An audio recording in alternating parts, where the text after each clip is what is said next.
Hello, this is Deborah Anderson, the Black Woman Animator, coming back to you with another video. And in this video, I have my friend, Latrice Sampson Richards. Welcome. Hey, Deb. Thank you so much. I'm so excited to be here. Very I'm excited. excited to have you. Can you introduce yourself a little bit?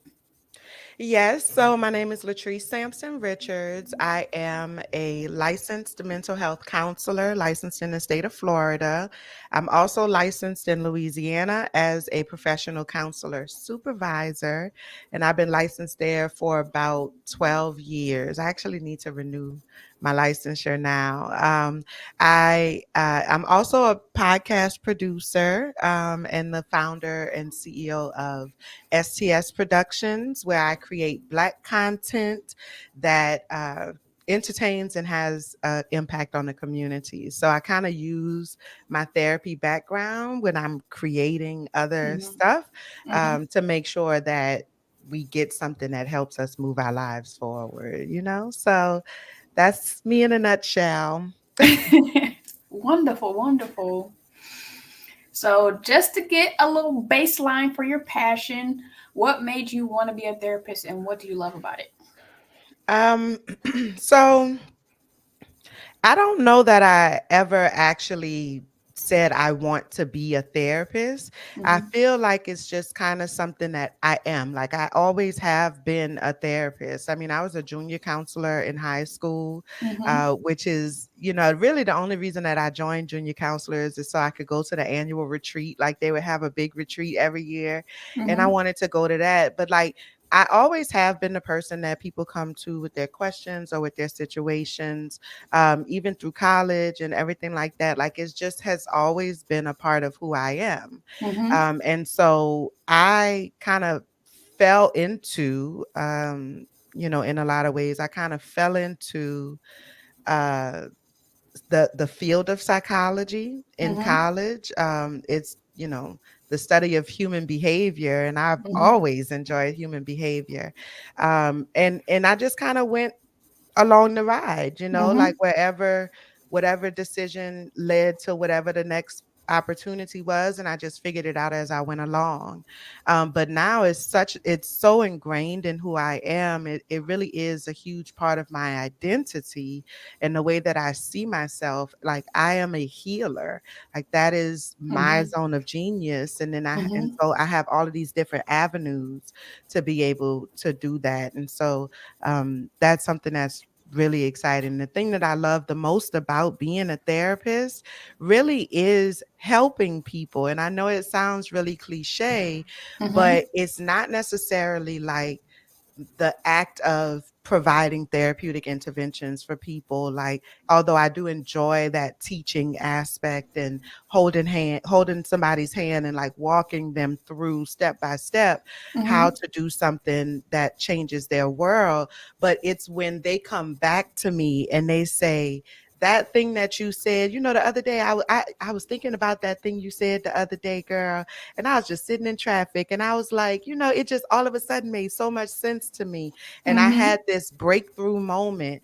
That is when my heart gets so full because I'm just like, I am achieving my purpose. Like I'm actually doing what I'm supposed to be doing, which is helping people in real Mm-hmm. life. Like a lot of people say that they are healers and that they're Mm-hmm. helpers, but they're really, like dressed up charlatans, you know what I'm saying? Mm-hmm. And so, so to be able to actually be of service and Yeah. enjoy it Yeah. in the process, that really is my favorite part of it.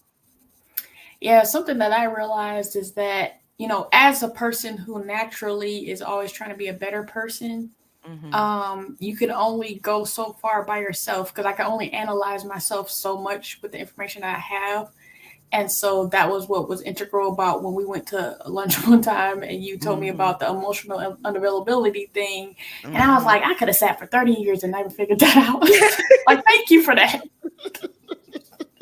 So but also a thing that I think about is like, okay, when you're growing up with your family, they kind of like just let you be who you are. So they're never sometimes they're never going to call you out, and then Yeah. strangers aren't going to call you out. So unless you have that friend group that maybe can tell you about yourself, you're just Right. kind of existing in a world where you don't know what is off-putting about yourself, how to improve, and all that stuff. Absolutely.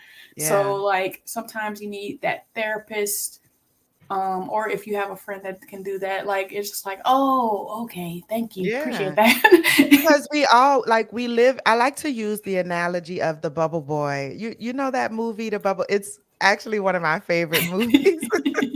So don't judge me, please. But Mhm. it's a really good movie, like it's Mhm. funny, but it also teaches us a lesson, I think. Like he lived his whole life in this bubble and he was so isolated from everything because he was afraid of, he thought the outside world was trying to kill him, like Yeah. literally trying to kill him. And long story short, it was a lie the whole time. And so Mhm. he had been fed this information and he believed it as truth. And so he never, experienced anything outside of his world until one day he had such a strong urge to do Mhm. something different, to learn something different, to experience something different. And that's kind of what it is. And he needed the help of that neighbor girl to get out of Mhm. there and do it. Sometimes we need a push. Like we live Yeah. in our own little bubble and it's nothing wrong with it. Like everybody lives in their own bubble. Me too. Mhm. Like me too. And guess what? I don't like other people and they shit inside of my bubble. Mhm. Okay. And I'm a whole therapist licensed in 2 states. Okay. Like I went to school for a very long time. Okay. And Mhm. I have my bubble. Yeah. Don't touch shit in my bubble. Don't move shit in my bubble. Leave my bubble alone. Don't come over here. And so for a lot of people, we need somebody who is on the outside of that bubble to take a peek in there and say, girl, girl, you don't Mhm. see that thing sitting over there? You don't see that thing, that maybe zipper or that button or that whatever it is that'll give you an opportunity to get outside of your bubble, even if it's just for a little while. Or you don't Mhm. see that thing that needs to be cleaned up. You don't see that thing or hear the tools that you need to build the window. Here are the tools that you need to build the door inside your bubble. I'm not saying you can't never go back to your bubble. Mhm. I'm just saying there has to be an alternative. There has to be a way for you to peek and see what's going on outside of yourself as well.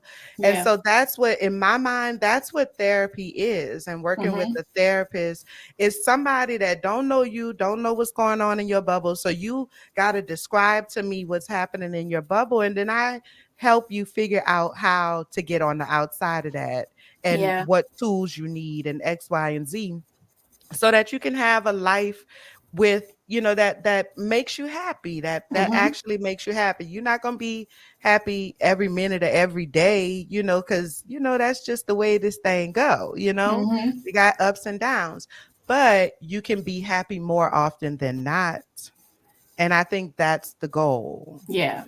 Yeah. And the key is like, the truth, because I know with medical doctors, like if you go in there and they ask you in a state that don't allow it, do you smoke weed, and you just lie and say no, there could be something that they could figure out if you tell the Yeah. truth with Eh, anything, any of your behavior. yeah. Yeah. Some smoke inhalation related stuff.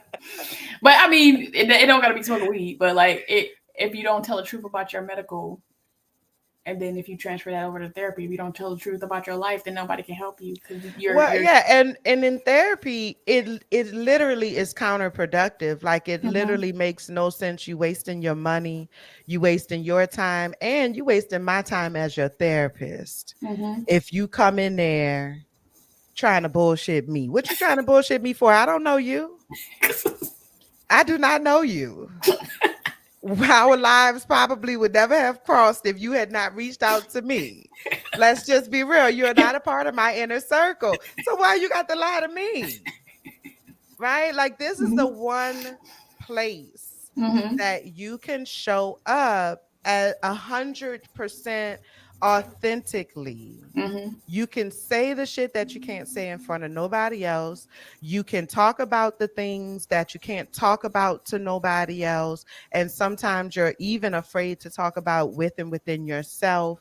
Like you Mhm. can really come to this place and not be judged and just be listened to and Mhm. then provided with the tools that you need Mhm. to get on the other side of whatever it is. Like nothing is stupid, nothing is too much. Like when people tell me about their life story and all of this other stuff, it is very little that anyone could say to me to shock me Mhm. at this point. I'm a therapist. I've heard it all. Mhm. I have heard a little bit of everything, Mhm. you know? And do I agree with everything that has been shared with me? Could never. Could never. You get what Mhm. I'm saying? But Mhm. it is not my place to pass judgment. I recognize as a therapist and as a human being, I recognize that people go through all kinds of experiences that shape who they are. Mhm. And that a lot of times those experiences were to no fault of their own. Mhm. It's just the life that they were dealt, right? Yeah. And when we are dealing with difficult things, we doing our best to figure out how to navigate those things. And sometimes we make poor choices. Sometimes we do things that actually harm us more than they help us. Mhm. Sometimes we push people away. Sometimes we engage in risky behaviors. We do a lot of shit, but we doing that in the name of trying to be all right Mhm. because we don't have any other skills. And Yeah. so my job is not to judge you for doing what you felt like you needed to do in that moment to try to be okay. My job is to give you the tools that you need so you could stop doing that shit. You know what I'm Mhm. saying? Right? So Mhm. you could stop, because if you felt like it was okay to do that, you wouldn't be sitting in my chair. Mhm. Right? So give you the tools you need to replace those skills Yeah. so that you can actually be all right and not just pretending to be all right. Yeah. And something as somebody who, hasn't like I haven't had like medical issues that much and like or any mental things when I had you on the panel for like advocating for yourself and your health. I Mm. didn't That's the first time I learned about when people are prescribed medication, unless you have like a chemical imbalance, you're actually supposed to be going to therapy to wean yourself off of that and like put in stuff to deal with whatever you're dealing with and not have to Hmm. be medicated. I didn't know that before. Yeah, absolutely. I mean, medication is for most people like a triage. You know what Mhm. I'm saying? Not for everyone. Mhm. There are in like anything in life, there are exceptions Mhm. to this rule. So each individual person is, an individual. Yeah. However, comma, okay. The average person, like Mhm. Joe Blow on the streets, Mhm. doesn't need to be on medication forever. Mhm. Medication is in most cases intended to be a triage to kind of help you to stabilize Mhm. so that you can learn the skills that you need. Because if you're someone that lives with anxiety, if you're someone that lives with depression, and I'm just using those two as examples, it be even ADHD, I think to a certain extent. Um, these are all things that can be managed Mhm. through therapeutic intervention and an increase in coping skills, Mhm. right? So working with a therapist helps you to figure out what your coping skills need to look like, because it's different for everybody. Mhm. And so you kind of have to try a few different things and until you find something that's actually working, right? So it's kind of this give and take, this back and forth relationship, and that can sometimes take a little bit of time. Yeah. But if you're in the throes of a depressive episode, if you're in the throes of an anxiety attack or a manic episode or something like that, it time is not your friend. You know Yeah. what I'm saying? Time is not your friend.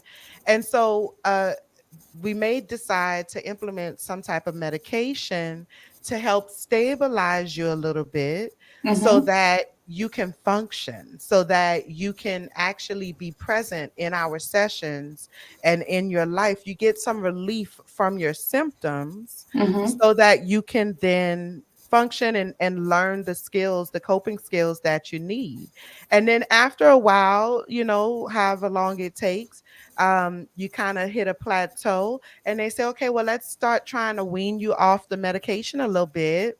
Now you have this toolbox of skills that work for you. Mhm. So let's wean you off the medication a little bit and see how you able to use your skills. Let's see what happens, and it's an opportunity for you to try out the new skills that you've learned.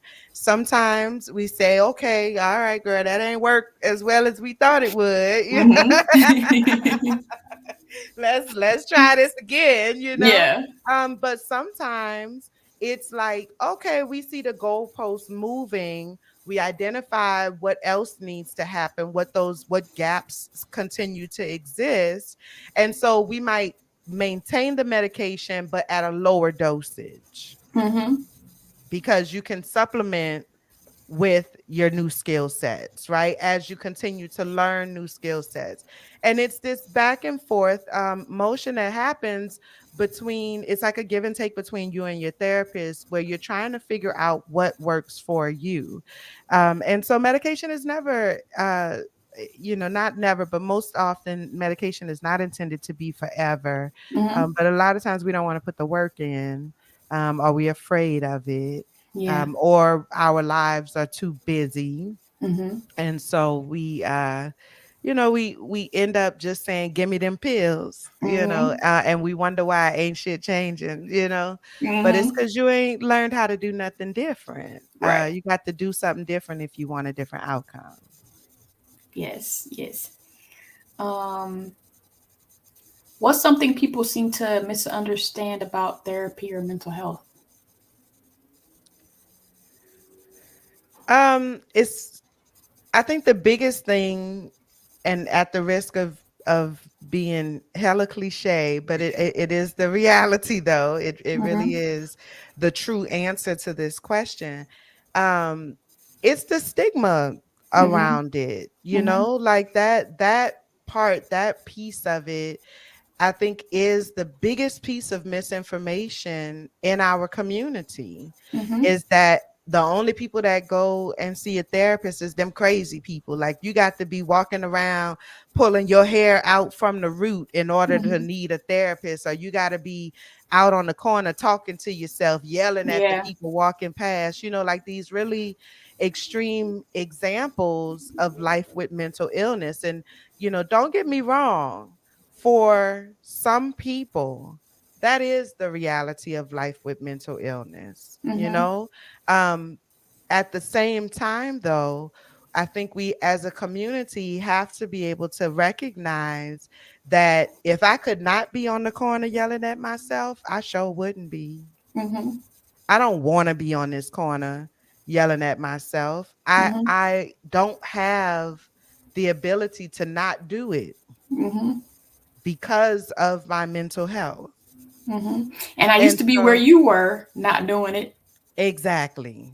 but I There had was a to point break. in time where I used to look at people on the corner doing that too Mhm. and talk about them. I Mhm. didn't know this was going to be how my life was going to turn out, but this is my reality, right? Mhm. Like people who struggle with severe mental illness, I guarantee you, if they could not be living with mental illness, they wouldn't. Mhm. Nobody wants to live that way. It's very difficult. And I'm always, I thank God for the ability to control my mental faculties, Mhm. because it is a blessing. Mhm. And not everybody can say that they have that. Mhm. However, that is a very, very small percentage of the population, the Mhm. community that has mental illness at that level. Like when, in the grand scheme of things, it's a very small percentage of the population that is their reality. For Mhm. the rest of us, we're living day-to-day life. We are and day-to-day life is a struggle. You have to function, you have to, rent, inflation. Mhm. Listen, Mhm. I paid $63 at Walmart the other day, girl, and I was like, I got two bags. What? Where did $63 Two bags go used to be at? $20. Like, Like, I'm confused about what's happening right now, right? mhm. And I am able mind and sound mind and able bodied. Mhm. And I have you for all intents and purposes, I have a good job. You know what I'm Mhm. saying? Mhm. I'm not hurting for nothing. I'm comfortable. I'm able to have a quality of life. Of course, I want more, but I am pleased with my current quality of life, Mhm. and I'm still stressed about how we're gonna get these bills paid if this inflation keeps going high. I want to buy a house. How am I Mhm. gonna do that if they keep raising these interest rates, and like all of this and all of that. So like just day-to-day life is difficult, Mhm. whether you have mental illness or not. And sometimes we just need somebody to talk to. Yeah. Sometimes you just need somebody that you can bounce some ideas off of. Sometimes you just need a place where you could say whatever the fuck you need to say, however the fuck you need to say it, without Mhm. fear of repercussion, without fear of hurting somebody's feelings, Mhm. without fear of ruining a relationship, Mhm. without all of the things that prevent us from being able to say these things in our day-to-day lives, or all of the things that prevent us from being able to just get that off our chest in our day-to-day lives, that ends up causing us to experience, heightened depression or anxiety and things of that nature. So, I think we really need to change the way, and we have been I think as a Mhm. community there has been a shift that has Yeah. taken place around how we view mental health, and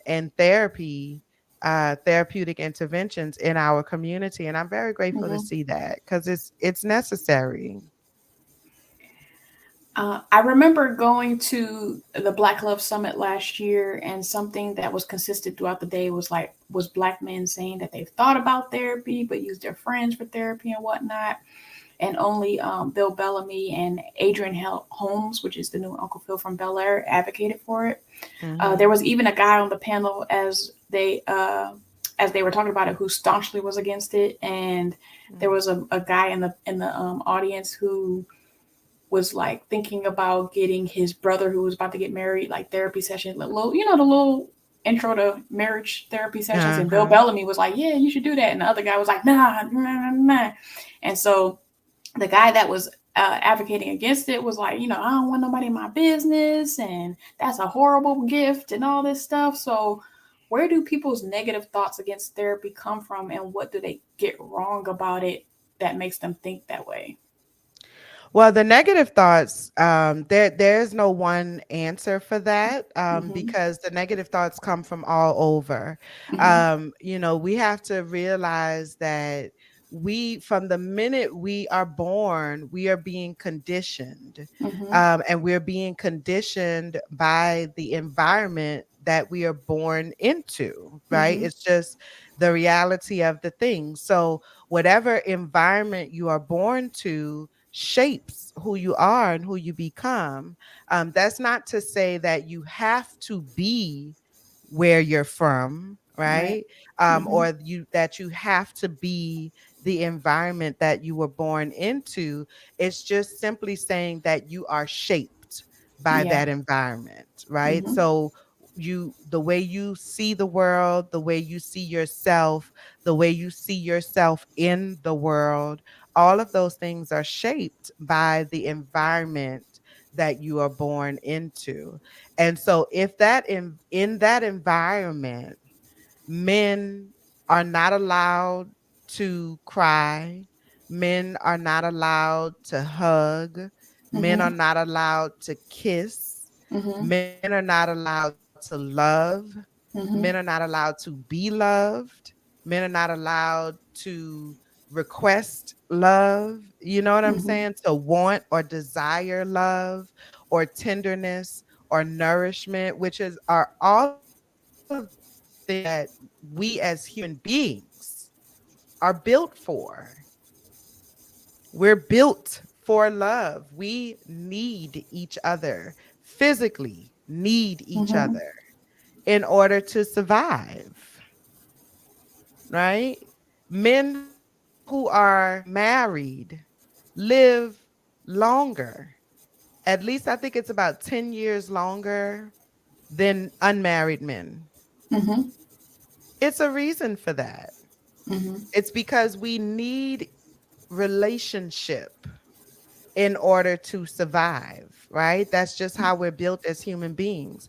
So if you're born into an environment that does not ever allow you to receive and exist in true meaningful relationship and true meaningful connection, and bars you and teaches you that to want that, Mhm. right? Your natural instinct to want that is inherently bad and puts you at risk of being ostracized from the community, right? Mhm. It damaging. It makes it very difficult for you to be able to seek it and to experience it. And unfortunately, a lot of people never really get outside of their environments, the environment that they were born into, because usually it's family. And Mhm. we are told that you can't turn your back on family, no Mhm. matter how, emotionally damaging they may be. Haha, that's your mama though, girl. You know Right. what I'm saying? You can't, that's still your mama.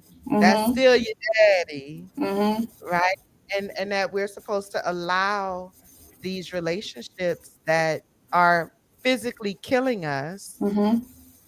just slowly over time, but these relationships that are physically shortening our lives, Mhm. supposed to allow it because that's just what you got. You got what you got and you can't do nothing about it. And so I think, it comes from all of that. And It more comes from all millennials and Gen Z are like, nah, I'm good. we- this generation, millennials, we are the first generation benefactors of the civil rights movement. Mhm. And so we are the first generation to never know life without civil rights. We went to the colleges, we Mhm. joined the youth groups, we were on the basketball teams, and we grew up, with these privileges, levels of privilege that Black people before us could never have even fathomed. Mhm. We had those freedoms. And so now we have these Gen Zers, which are essentially our kids, Mhm. right? Our kids now are second generation benefactors. So not only have they never known a life without civil rights, they also have never known a life without privilege, Mhm. right? So they have the freedom to emote Mhm. because they never had to worry about where their food was coming from. They never had to worry about where they was gonna lay their head. I'm saying, in general, I'm giving like super overgeneralizations right now. Of course, I recognize that there are a lot of people who struggled and who didn't know where their food was gonna come from. I'm Mhm. saying as a collective, okay? Mhm. Mhm. They had a level of privilege that really speaks to stability and a Mhm. sense of security, when it comes to your basic needs being met. Mhm. Right. And so they have been able to move a little higher on Maslow's hierarchy of needs to now they can start thinking about the world, Yeah. right? Because their basic needs are met. They have social media, and so that social media serves as a sense of love and belonging and connection and all of that. And so the next layer of that is thinking about society and thinking about the world and thinking about how my decisions and choices impact the next person next to me. And so they have the privilege of emoting. They have the privilege of self introspection. They Mhm. have the privilege of, just being able to care about their feelings and to Mhm. care about not only how they feel, but how their actions make the people they love feel. Mhm.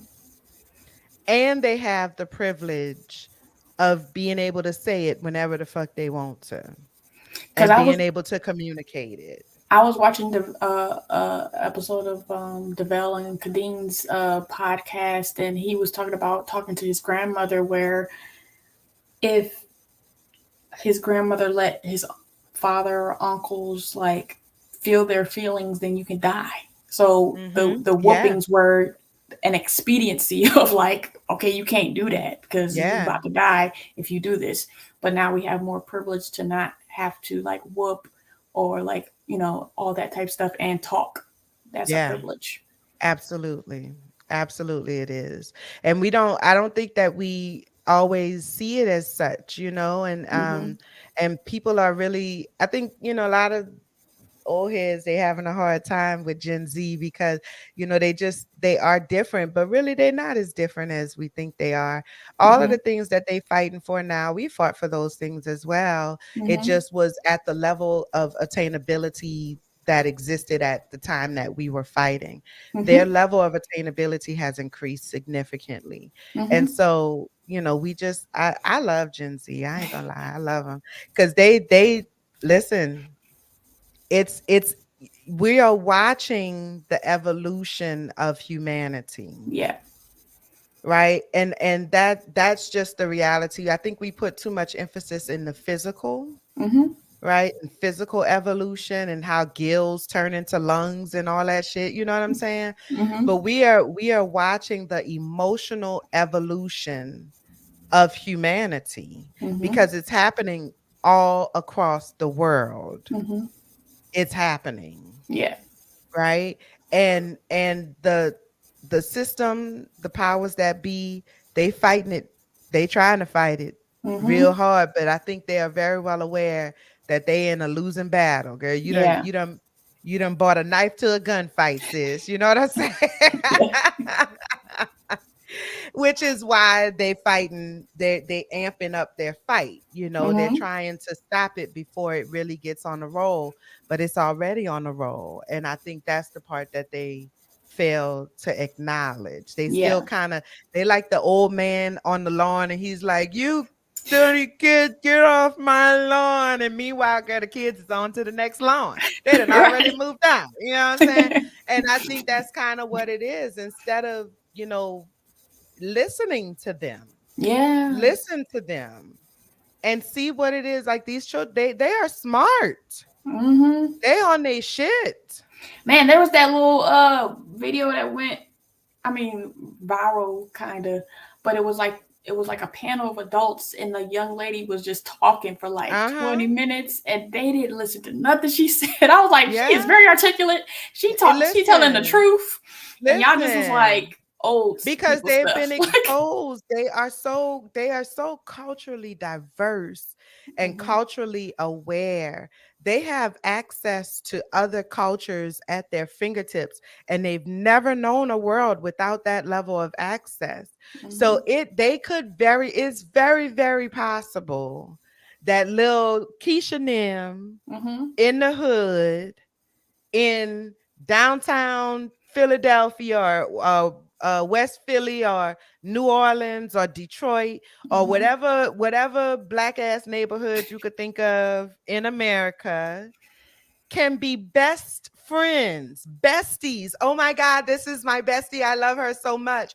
With a child in Japan somewhere, hmm or a child in Italy, a hmm child in Australia, a child literally anywhere in the world because they have grown up together on the internet. hmm And I think we don't like to acknowledge that is their reality. They are just so much more cultured Yeah. than we are, and they are so much more, well, than some of y'all is, because I'm cultured. Okay.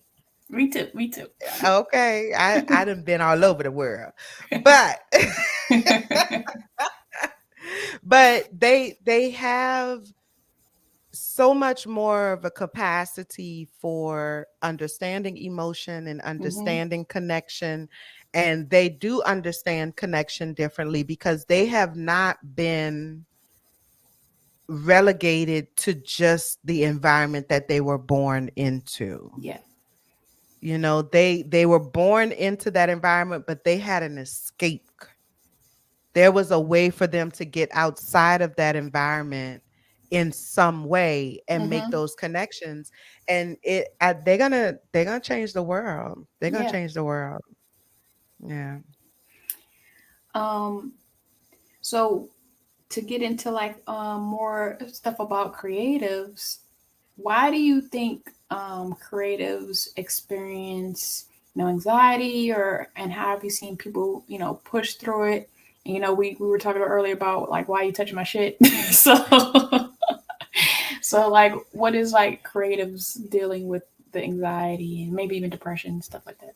Yeah. So like I said earlier, I'm also a podcaster. Mm-hmm. I'm a podcast host, producer. I do a lot of things in the realm of podcasting. That is my medium of choice. And so I Mm-hmm. am a creative. I actually call myself a mental and emotional wellness creative. Mm-hmm. Because I'm a creative that just so happens to be a therapist, right? Mm-hmm. And so I think for most therapists, as is for myself as well, um, I get a lot of anxiety sometimes because, like Erica Badu said, like I'm an artist and I'm sensitive about my shit.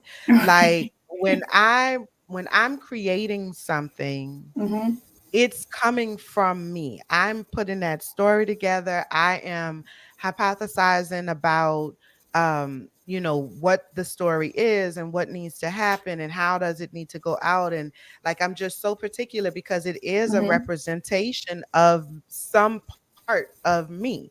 Even Mm-hmm. if the story that I'm telling doesn't have anything to do with the reality of my life, Yeah. it's still a representation of me because it came from my head. Mm-hmm. I generated that idea, Mm-hmm. right? And so it's mine. It's personal. It's mine. And putting ourselves on display in that way is a very vulnerable act. Like being a creative Mm-hmm. is inherently vulnerable. You have to put your feelings on your sleeve, as they say, Mm-hmm. every single time you put something that you've created out into the world.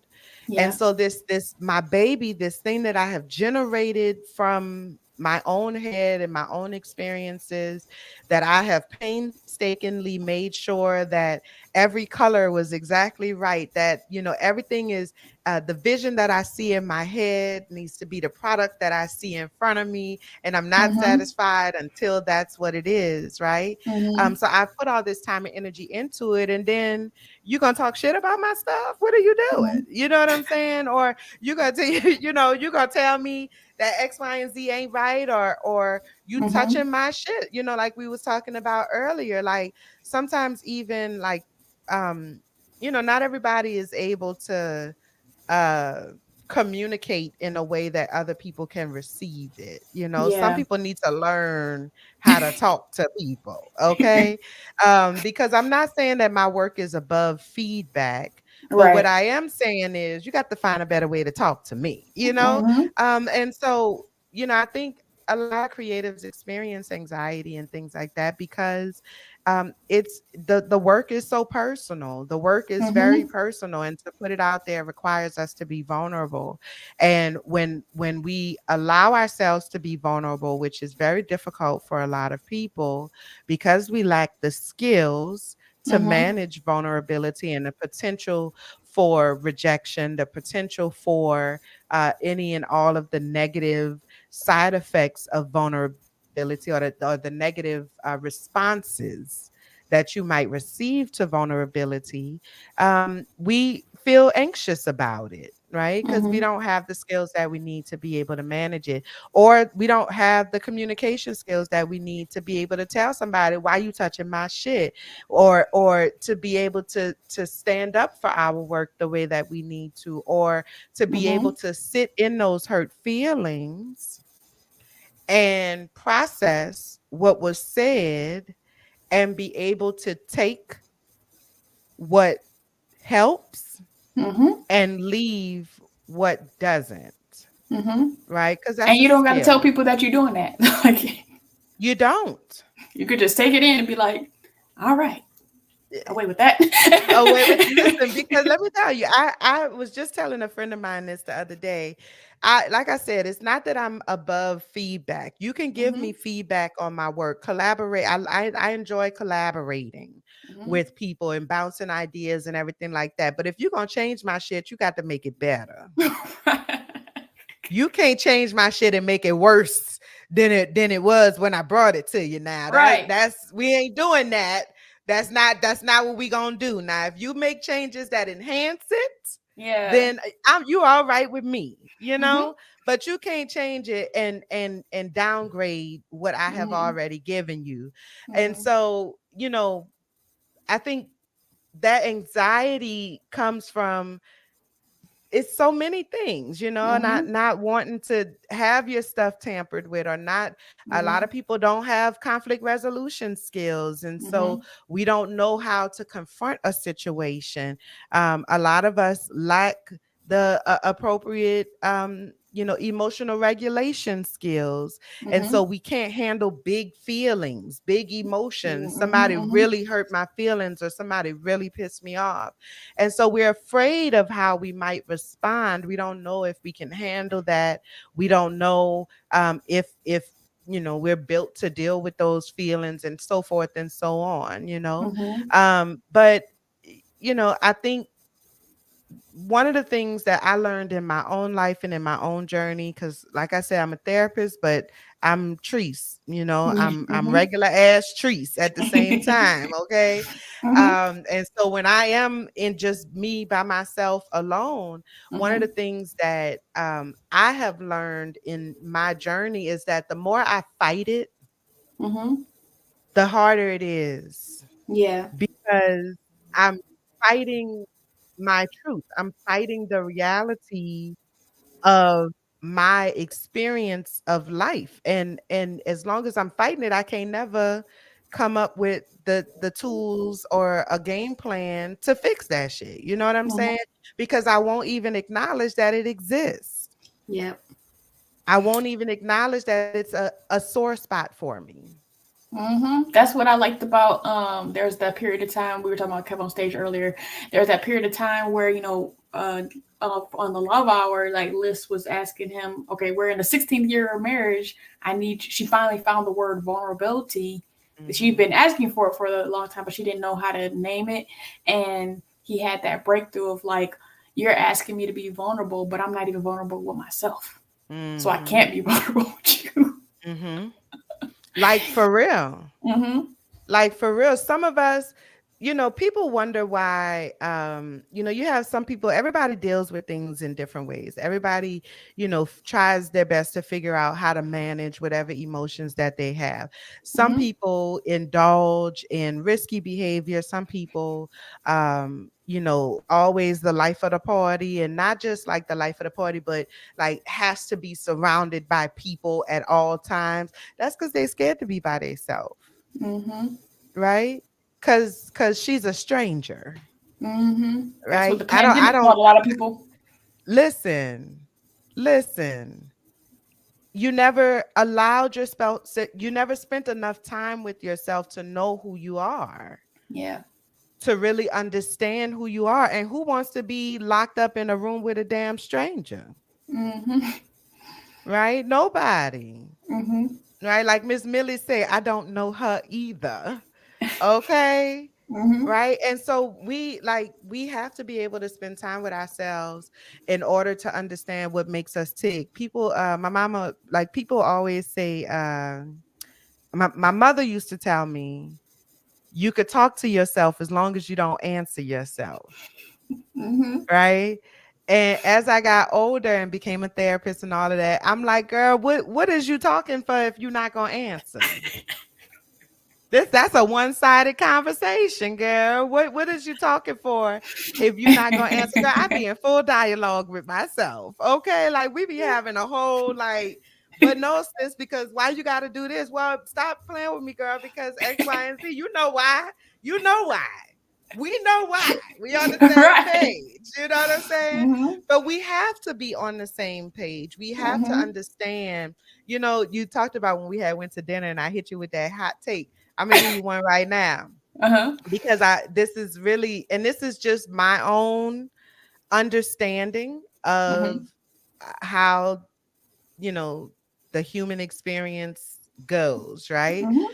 But I believe that we have like three beings inside of Okay. us. Like there's every person has three different parts of Mm-hmm. who they are. You have your emotional being, you have your logical being, and you have your spiritual being, right? Mm-hmm. And so each one of those beings serve a very specific purpose. Your Mm-hmm. spiritual being is responsible for like decision making, morality, things of Mm-hmm. that nature, like your belief system. Mm-hmm. Those type of things come from your spiritual being, whatever that looks like for you, right? It's Right. not necessarily connected to a specific religion or religious beliefs.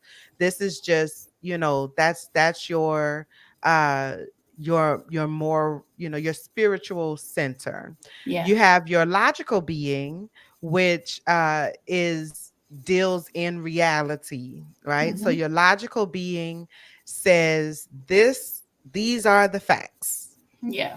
right? This is what we have seen, this is what we have heard, Mm-hmm. this is what we have experienced, right? And so that is kind of like the 2D version Yeah. of that thing, right? Mm-hmm. You like my animation analogy, girl?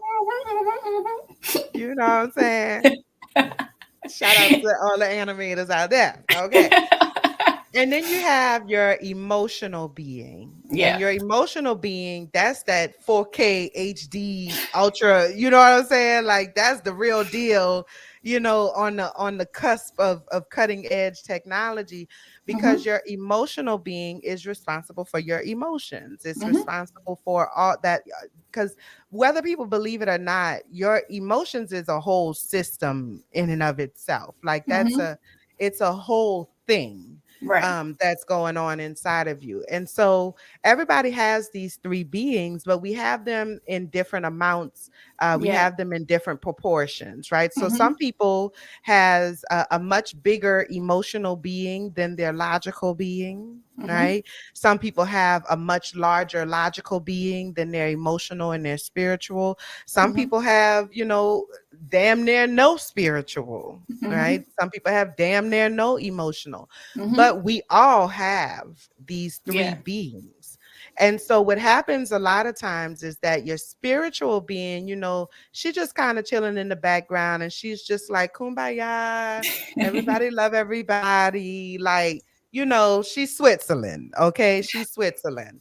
Mm-hmm. But then you have your emotional being and your logical being.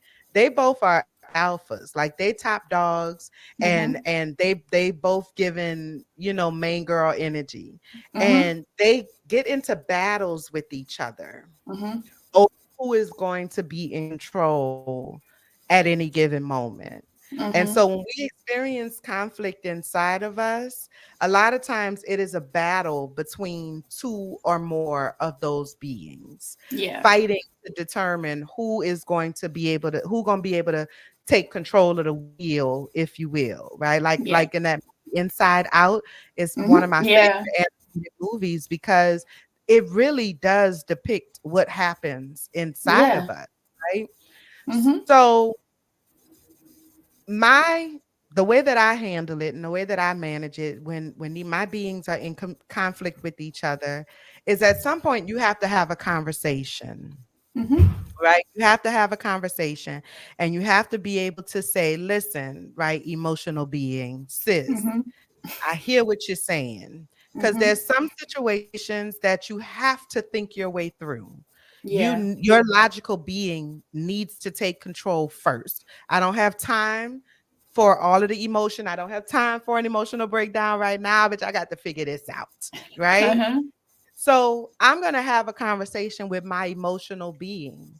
And I'm going to say, look, sis, listen, I get it, girl. We hurt, we pissed, we sad, we anxious, we embarrassed, we feeling abandoned, whatever the feeling is. Like, I get it, I understand, but I need you to just go sit down for a few minutes, a few days, Mm-hmm. a couple weeks, whatever it is. I just need you to give me some time to think this through. And I promise I am going to come back to you, and I'm Mm-hmm. going to give you an opportunity to express yourself. I'm going to give you your voice. I'm going to give you what you need in order to feel heard. But right now, I just need you to sit down for a little bit. Mm-hmm. Okay. And if you have built a relationship with your Mm-hmm. emotional being, if you have talked to her, if you have validated her, if you have acknowledged that she exists and acknowledge what she's saying, and you have built a trusting relationship with your internal being, she gonna be like, all right, sis, I got you. But just like on that movie Holes is one of my favorite movies. Mm-hmm. Don't forget to come back for Madame Zeroni. Okay, do not forget to come back to Madame Zeroni, because your whole family will be cursed, and Madame Mm-hmm. Zeroni don't play. Okay, it's the same thing. Yeah. If your emotional being gives you an opportunity to get done whatever it is that you need to get done based on the strength of the relationship that you have built with her, and you never Mm-hmm. come back to her and acknowledge what she's dealing with, or what she's going through, she gonna show her ass. Yeah. It's And gonna it's be a gonna be the slow worst simmer to time. a ball. Listen, right? So that's kind of the way that, and I know I went all around the world just now, but Mm-hmm. that I think it's important for us to understand that these three beings exist inside of us, and we need to be in constant communication with them. We need to Yeah. be hearing what they're saying to us, or yelling at us sometimes. We need to Mm-hmm. acknowledge what they're dealing with. We need to acknowledge the role that they play in our lives, and we need to build that trust with them, because when we need them to chill out, Yeah. right, then we need to be able to rest on the trust that we have with them. And so Yeah, because when you need that's somebody the to chill goal. out, they can't be a stranger. You have to be able to have a conversation. Yeah, yeah. So if they're a You stranger, you trying to calm them down, they be like, I don't know you. I don't know you. I don't know you. Like Miss Millie said, I don't know her either. Okay, I don't know that girl. Why would you even Mm-hmm. suggest that? Right? So talk to yourself, answer Mm-hmm. yourself, be in communication with yourself, validate what you're feeling, acknowledge, like, let your feelings be your feelings. You don't have to apologize for your Mm-hmm. feelings. Sometimes you need to check your feelings and make sure that Mm-hmm. they are your actual feelings, but you don't have to apologize for your feelings. I feel the way I feel. Yeah, I've made Facebook statuses about things, and people be trying to help, but they be like, "Oh, you could get over," like, and I be like, "No, I'm gonna feel my feelings. Yeah. No, I'm This good." this Like, girl I don't be getting emotional like that. So if I'm emotional, I'm gonna feel my feelings. like, for real, for real, for real, for real. This, I follow a girl, India. I don't remember India's last name, but Hmm. she posted the other day, like, I'm 46 years old. I think it's safe to say I ain't trying to have no kids. So if you're trying to date me, you know what I'm saying, you can't. I can't date no man that still want kids, because that's Hmm. done for me. And I'm Hmm. all right with the fact that that's done for me. I don't think Hmm. I want no kids at 46. That ship has sailed, and I'm all right with it. And Hmm. people in her comments kept posting, "Oh, don't give up on love." And don't and Yeah. she said, she pinned, a comment in her comments. And she said, "Why do you all feel the need to try to pep talk me into wanting kids?" Hmm. She said, "This is not me giving up. This is me verbalizing what I want, Yeah. or more People. importantly, what I don't want." some people don't acknowledge that it's a decision that's been made. Like even when I was moving to LA, people were like trying to give suggestions for other places. Or even when I just moved to LA, they're like, "Oh, how about you move here?" I'm like, first of all, do you not know how much money it costs to move? Like, but Listen. like before I moved, I'm like, this is a decision. I didn't ask for advice. Yes. Like, Yes, I was I'm just informing telling you you. that yes, I doing you a courtesy. Hmm. Like I don't need So help yeah. with the decision. Ain't asked for no help. Ain't asked for no help at all. But people feel that, I think it just goes back to sometimes what you see and what you want and what you are capable of is so far outside of the realm of other people's understanding, Hmm. and but they don't have to understand because it Hmm. ain't for them to Yeah. understand. Right. When you said you was moving to LA, at first I was like, okay, because I Hmm. know you really enjoyed New Orleans, but I I also ain't want to. knew. I thought it was gonna be my forever city. Yeah, yeah. But when I thought about it in the grand Hmm. scheme of things, just because you and I have a relationship, and so I feel like I know you, you know what I'm saying? Hmm. And you're an animator, and I know that Hmm. you've really been working to get that up and running and everything like that, or continued rather. I was Hmm. like, you know what, that makes sense. That makes sense. Yeah, Because I did not want to move yeah. here, but it made sense. That's what it did. Yes, it did. Yes, it did. And I was so proud of you because, it takes a lot of courage. It really Hmm. does. Like, it takes a lot of courage for you to like pack up everything and leave a place where like you had really built a life for yourself in New Orleans. Like you had Yeah. a community. Well, that's how Hmm. we met. We were in Hmm. community-based organizations together Hmm. and doing community work and Yeah. volunteering together and everything like that. So like you have really built a Hmm. life for yourself in New Orleans, and to Yeah. pack all of that up and say, I'm going to start over. I just Yeah. think it takes so much courage. And not everybody would be able to do that. So I was just like, go ahead, Deb. All right, go on. Yeah. Because like with my 3-year anniversary passing this past February, it was Ah, like and thinking about it since then, it's like I've started over so many times because I started over when I went to South Korea. I started over when I came back mhm. from South Korea because I felt, graduating in 2008 from college. That was my first time opportunity to be an adult and pay Yes. bills. And then I Yeah. came back to New Orleans and stupidly asked for the same salary I had in Korea, where there's a lower cost of living, and then I didn't feel Mhm. like an adult anymore. And then I broke Yeah. that up, and I'm like, now I'm gonna start. I don't feel like in certain instances throughout the 3 years, I don't feel like an adult again. So it's Yeah. like Yeah. that constant starting over. And then I like in the past couple weeks, it was like if I had, not that I wanted to, but if I had moved here earlier, I would have been in a different place because I would have had a 12-year career instead of a 3-year career here. Mhm. And so it's Mhm. just like I have a understanding that this is just what I have to go through now. So I'm not like upset about it, but I'm just like, damn it. That's why Yeah. Yeah. people at my age or younger are in a better place because they was here before. Yeah, but you know what though? I mean, I feel like sometimes you're running your own race. I'm You really are. honestly, I'm honestly okay with moving here in my 30s because even though in college I didn't succumb to peer pressure or anything like that, but I just have a groundedness in my 30s that I did not have in my 20s, and I Yeah. wouldn't sold my soul to the devil, I don't think, but I just have an understanding of people that I had to Yeah. get in New Orleans because Yeah. my natural self was very into myself. And I was telling you before about the networking piece, like I was just like my hard work. And Yeah. I'm glad I learned that in New Orleans and not in LA. Yeah, How to like for network. real, like every step of your journey has taught you something, like, cause I be feeling that way too sometimes. Like, Hmm. I think when people look at me and they see all of the things that I've done, like, don't get me wrong, I recognize that my resume is quite impressive, Hmm. I understand that I have done things and I bring things to the table that other people can't and haven't Yeah. and will Hmm. never, Hmm. that is just the magic that makes me who I am.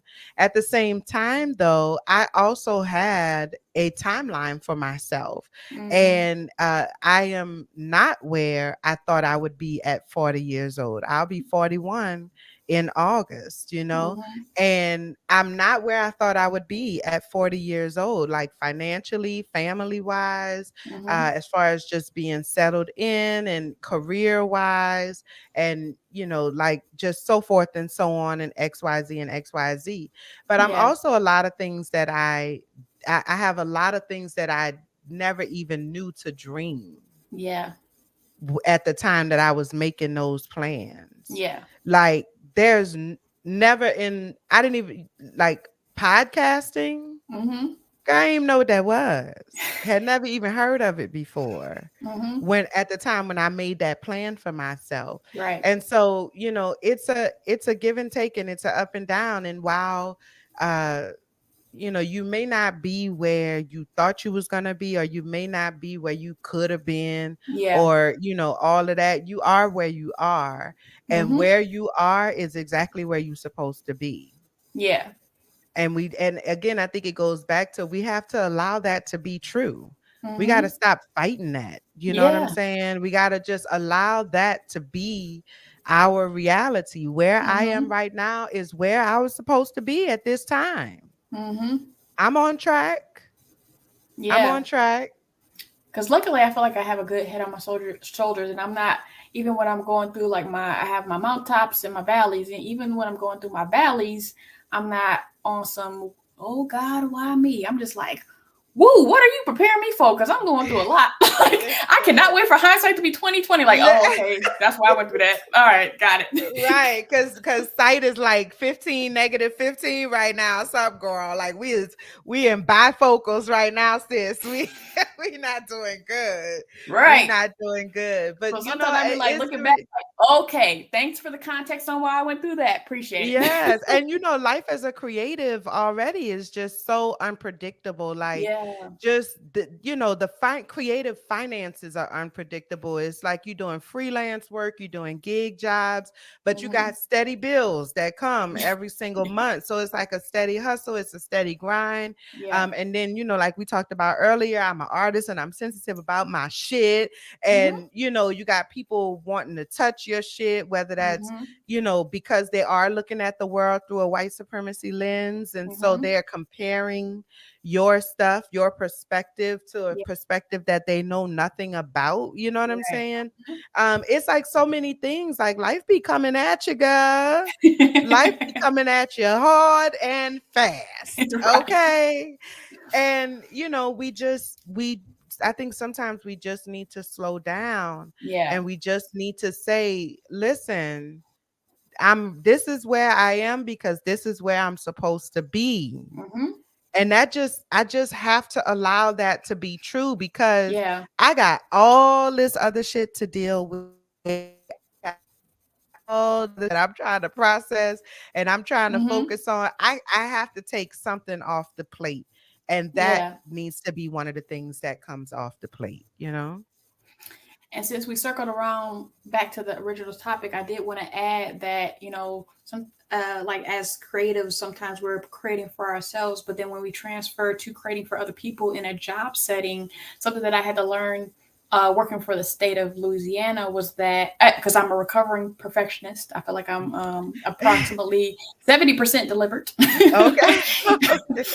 But when I first started working with the state, it was a thing of like my perfectionism was like I want to get it done the first time. But when Hmm. you're communicating with people who don't know nothing about nothing, and in the animation industry they know more, but you're like when you're working with a director or a project manager, Hmm. sometimes you're communicating the client's vision or the director's vision, and so you might just get it wrong. It's not Yeah. that anything was wrong with what you did. You just didn't communicate their vision properly, and you just got to Yeah. change it. And so Yeah. that's what I had to learn over several years, was that it's not actually that I did anything wrong. It was like either they didn't give me the proper resources, so I learned how to ask the questions on the front end to get the proper resources, or it just didn't hit this time, and we just got to do it again. It's That's okay. it. It's all right. It's all right.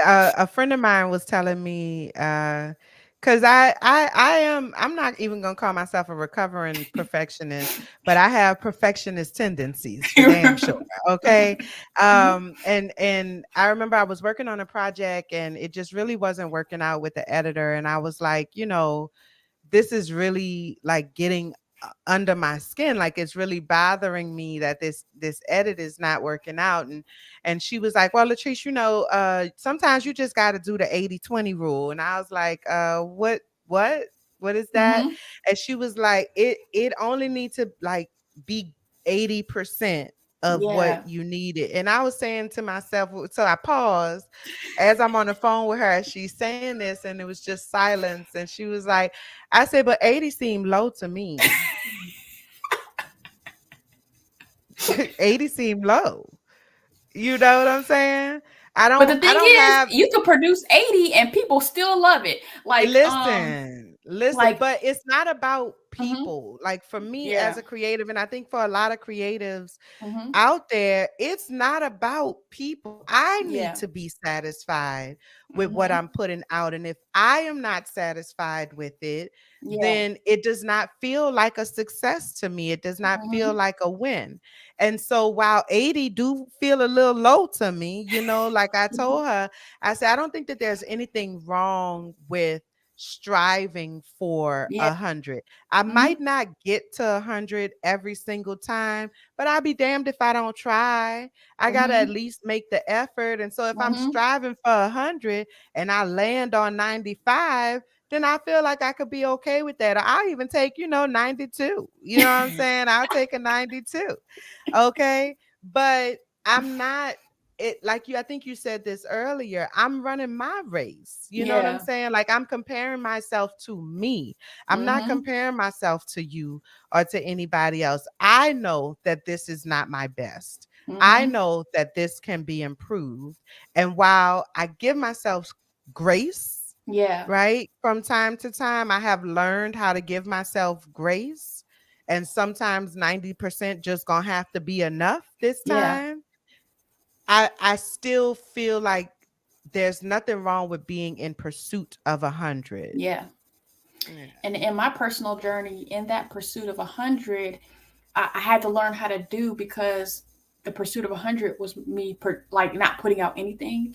And Mm-hmm. so then you see your colleagues or your peers, and they got a t-shirt company, or they doing all this stuff, and you like, I could do better than that, but don't nobody know you could do better than that. And Uh-huh. your 80% is better than 100%, and could Uh-huh. get you more work, but you ain't putting nothing out. So that Yes, was my Lord. journey of like, okay, do. And then on another end of like, being in my 20s, and if I made a mistake, I'm thinking about it for the next 2 weeks. But then when I was YP president and I had an error on the flyer, I'm like, it'll be all right. It will. like, it just got to be all right. Yes. I'm gonna just come out with another flyer with the corrected thing, and then it'll be all Listen, right. and it's gonna be okay. And I think that's where, like, you find places to give yourself grace. Like you figure out where it makes sense and where it's feasible. Like some things I'm not gonna be okay with nothing less than 100. You know Yeah, what I'm saying? And that's just the reality. That's and not you got going to to take my change. stuff. Yes, and I'm okay with it. Again, I'm not going to fight that. I'm not going Mhm. to fight the reality that for this particular task, it needs to be at 100%, but for, some other shit, I could be at 90. I'm all right with Mhm. that. But so you have to not fight your Yeah. reality or fight your process, fight your journey. The longer we fight it, the more difficult it is, because we never give ourselves an opportunity to understand it. We won't Mhm. even acknowledge its existence. So, how can we understand it if we can't even acknowledge that it is a thing that needs to be understood? Yeah, that's what I think about memory. Is like, we live in such a society where it's like you gotta remember stuff, but I can't, since I was a teenager. And so when you talking and I think of something and it's about to, and it didn't left about 3 times, I'm gonna Yeah, click clack over here and write it down, because I might not remember it the fourth time, because I right, don't got a good short term memory. So right. why am I trying to concentrate on trying to remember stuff? I can't. I can remember long-term stuff. I can remember that I talked to somebody in 1999 and they had a horse with a blue ribbon. I can remember that for some reason, but I can't. And I'm gonna get them like a toy horse in 2025, and they gonna be like, "How you remember that?" I don't know, but I can't remember short-term stuff. And so I'm a clickety clack while you talking and like, let me remember this Listen, to come on, ask clickety later. clack. It bees like that sometimes. So you just acknowledge that it's a thing for you, and then you can figure out tools to Yeah. overcome it. Mm-hmm. Yeah. So how can artists deal with taking rejection over and over Hmm. Um. I mean, we just had a whole discussion about, again? I'm an artist and I'm sensitive about my shit. You know what I'm Mm-hmm. saying? So I think, to be honest, the biggest thing is setting your expectations from the beginning. And I Mm-hmm. want to be clear, because I'm not saying set your expectations in the sense of expect for it to be, rejected, or to like be Mm-hmm. pessimistic about Mm-hmm. the potential outcome of a situation or anything like that, because that doesn't really serve Right. anybody. Mm-hmm. And it's not as helpful as people think it is. Like when people say, well, I don't have no expectations, I'm like, yeah, you do. You do. You have expectations. Mm-hmm. What you really need to say is, I'm afraid to acknowledge my expectations, because if they are or are not met, then I'm going to experience negative emotions, right? Mm-hmm. And I don't know that I have the tools necessary to manage that emotion. I'm afraid of the possibility of big negative emotions, right? So I'm just going to try my hardest to convince myself that I don't need nobody. I'm going to try to convince myself that I don't have no expectations, that I don't care what happens. Mm-hmm. But it's not helpful. Yeah. It's not helpful. Again, acknowledge the thing. Acknowledge the reality of the thing. Allow yourself, to be in that space. Allow yourself to be fearful of rejection. It's your reality. This is something that's very important to me. I really Mm-hmm. want this shit. Like, one of my podcasts that I just worked on, Black HIV in the South, How Did We Get Here? We Mm-hmm. just submitted for our first award. I've never submitted for an Mm-hmm. award before, Mm-hmm. ever. Mm-hmm. So it's a big deal for me, and I'm Yeah. nervous. Mm-hmm. I feel confident, but I'm very, very nervous because I want it. Mm-hmm. I really, really want it. So when something is important to you, it just is what it is. But setting your expectation that rejection is a possibility, right? Mm-hmm. Not that rejection will be the reality, but that rejection is a possibility. And if you know Mm-hmm. that going into it, it makes it a little bit easier to manage it if and when it does happen, right? Mm-hmm. I think another thing is considering all of the different things that might contribute to rejection, Yes. Mm-hmm. because I think we are very, very quick to, when we get rejected, we personalize it. Yeah. Mm-hmm. It feels like a personal rejection. But the reality is that they could have rejected it because their budget got cut. Mm-hmm. Maybe they just wasn't able to add it to the list. Maybe the CEO got a sister-in-law, baby cousin Kurt, Tracy, that got a show, Mm-hmm. and she want to put her godchild on the show. And so it ain't really got nothing to do with your show at all. It's And nepotism. and like sometimes with the job search, they have to publish it on a public forum, but they already done hired the person. They don't get who they gonna hire. Absolutely. Absolutely. Like, think about all of the things that could be contributing or could have contributed to that rejection that ain't got shit to do with you, Mm-hmm. right? And like, remind yourself of that reality, right? And it Mm-hmm. helps us to depersonalize Yeah. the decisions. And I would say that the third piece is ask. Yeah. So Ask. yeah, to combine number two and number three, in my strive to try to stay in New Orleans, and I was working for the state, and commuting from Kenner to Baton Rouge every day for 5.5 years. So I was like working there for 5.5 years, job searching for 4.5. I applied to one thing that I got an interview for, and um, they didn't hire me, and I didn't know why. But sometimes they'll have a subject matter expert in your interview to see if you BSing. And so that lady, she Mhm. had reached out to me for, like, she wanted me to do some freelance stuff. So I got to talk to her, and I got to talk to her about why I didn't get the job. And she was like, the job description they put on the job, who they ended up hiring was totally different. They didn't know what they wanted.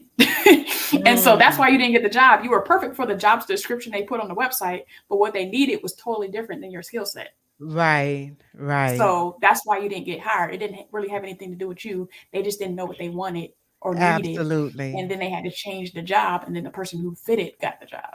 Absolutely. And we need to ask those kind of questions because I'm a huge fan of questions. You know what I'm saying? I'd rather you ask me than to assume because Hmm. you just don't know and you can't try to be in somebody else's head. Ain't nobody got time for all of that.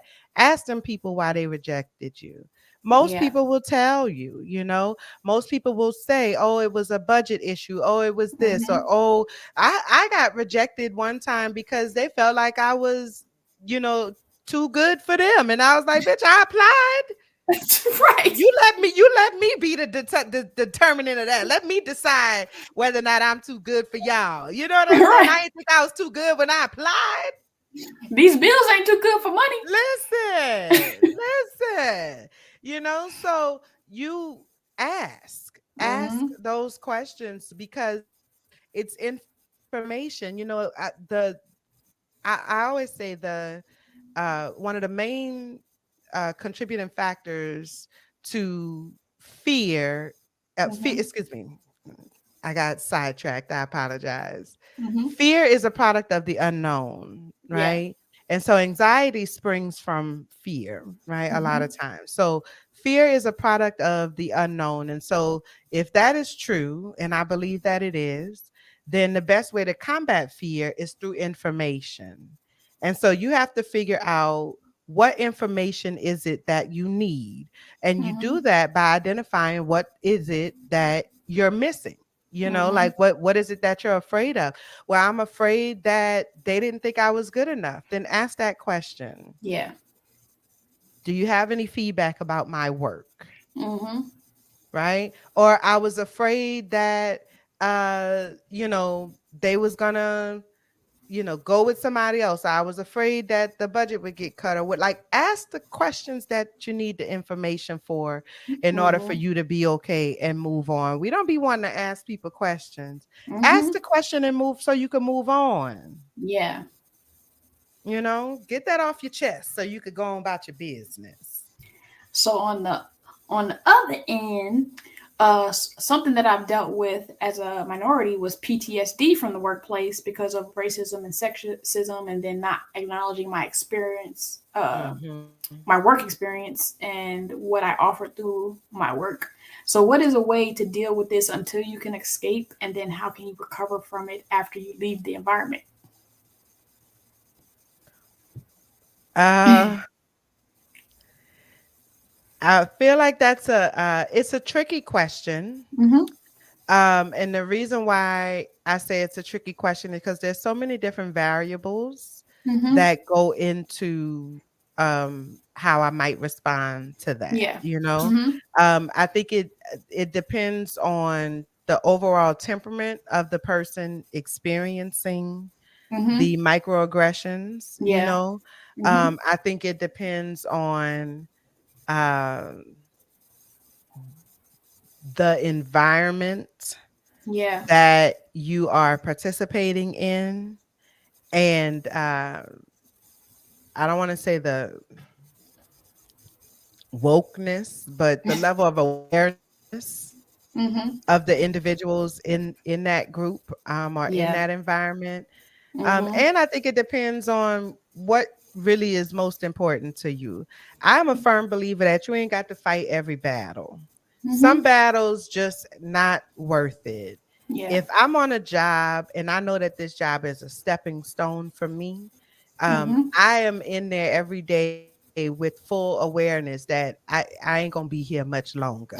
right? Because I'm looking for I something ain't gonna be else. before you long. Nah, I'm not. I'm not, and so I'm not putting that much energy Mhm. into something that I know I'm just biding my time until I could get up out of here.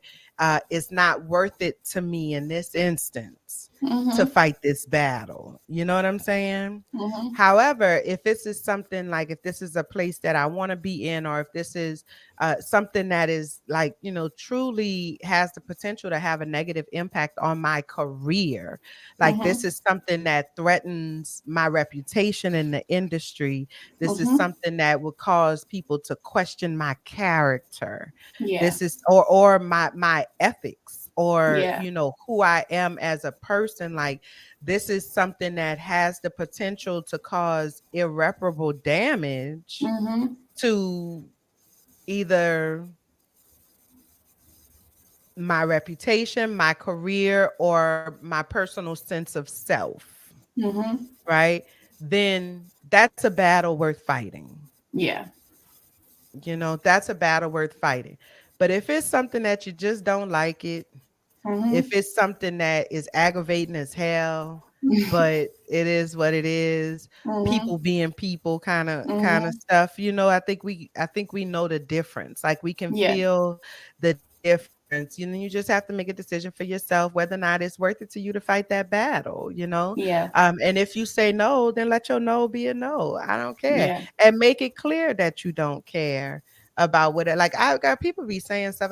In my day job, I am director. And so I recently started supervising someone that was not happy about the fact that I became their supervisor. You know what I'm saying? Mhm.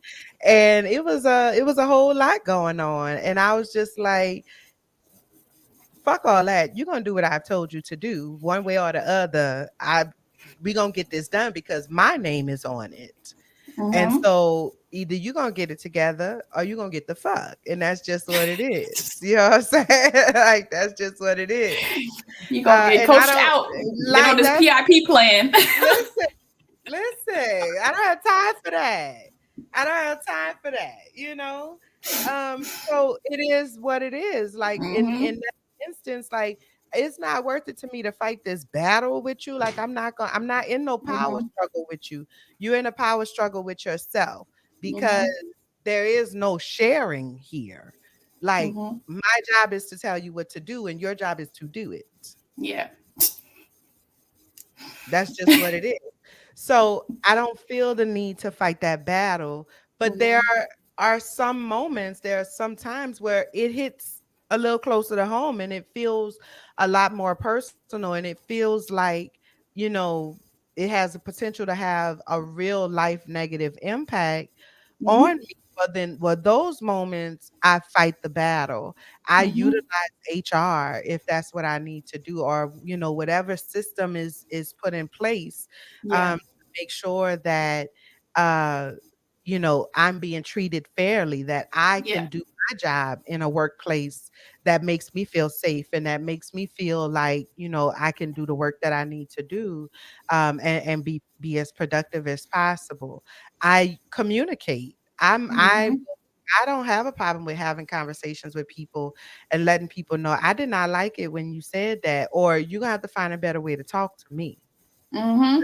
It's about setting boundaries. It's about Yeah. letting people know how you choose to be interacted with, how you choose to be engaged with, and what kind of relationship you want to have with them. So I think, utilizing the resources that are available to you, making a determination first and foremost about whether or not it's something that you even want to pursue.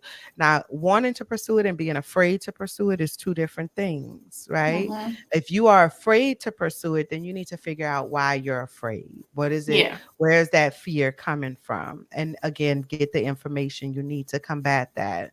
Um, Mhm. but if you just don't want to do it, then you ain't got to do it. You know what I'm Mhm. saying? And you don't have to apologize for Yeah. not choosing not to engage. But if you do choose, utilize the resources that are available to you. Make sure that you are communicating as clearly and effectively as you can, which starts with communicating with yourself, having Mhm. that dialogue with yourself so you can really understand what you actually feel, what you actually want, etc., etc., and then have that communication with the another person. Yeah. Um, and above all else, I would say just give yourself some grace and make sure that you're loving on yourself and that you are, taking care of yourself, because microaggression, it's hard fighting off microaggressions all day, every day. And Yeah. I definitely understand what Hmm. that is and what that feels like.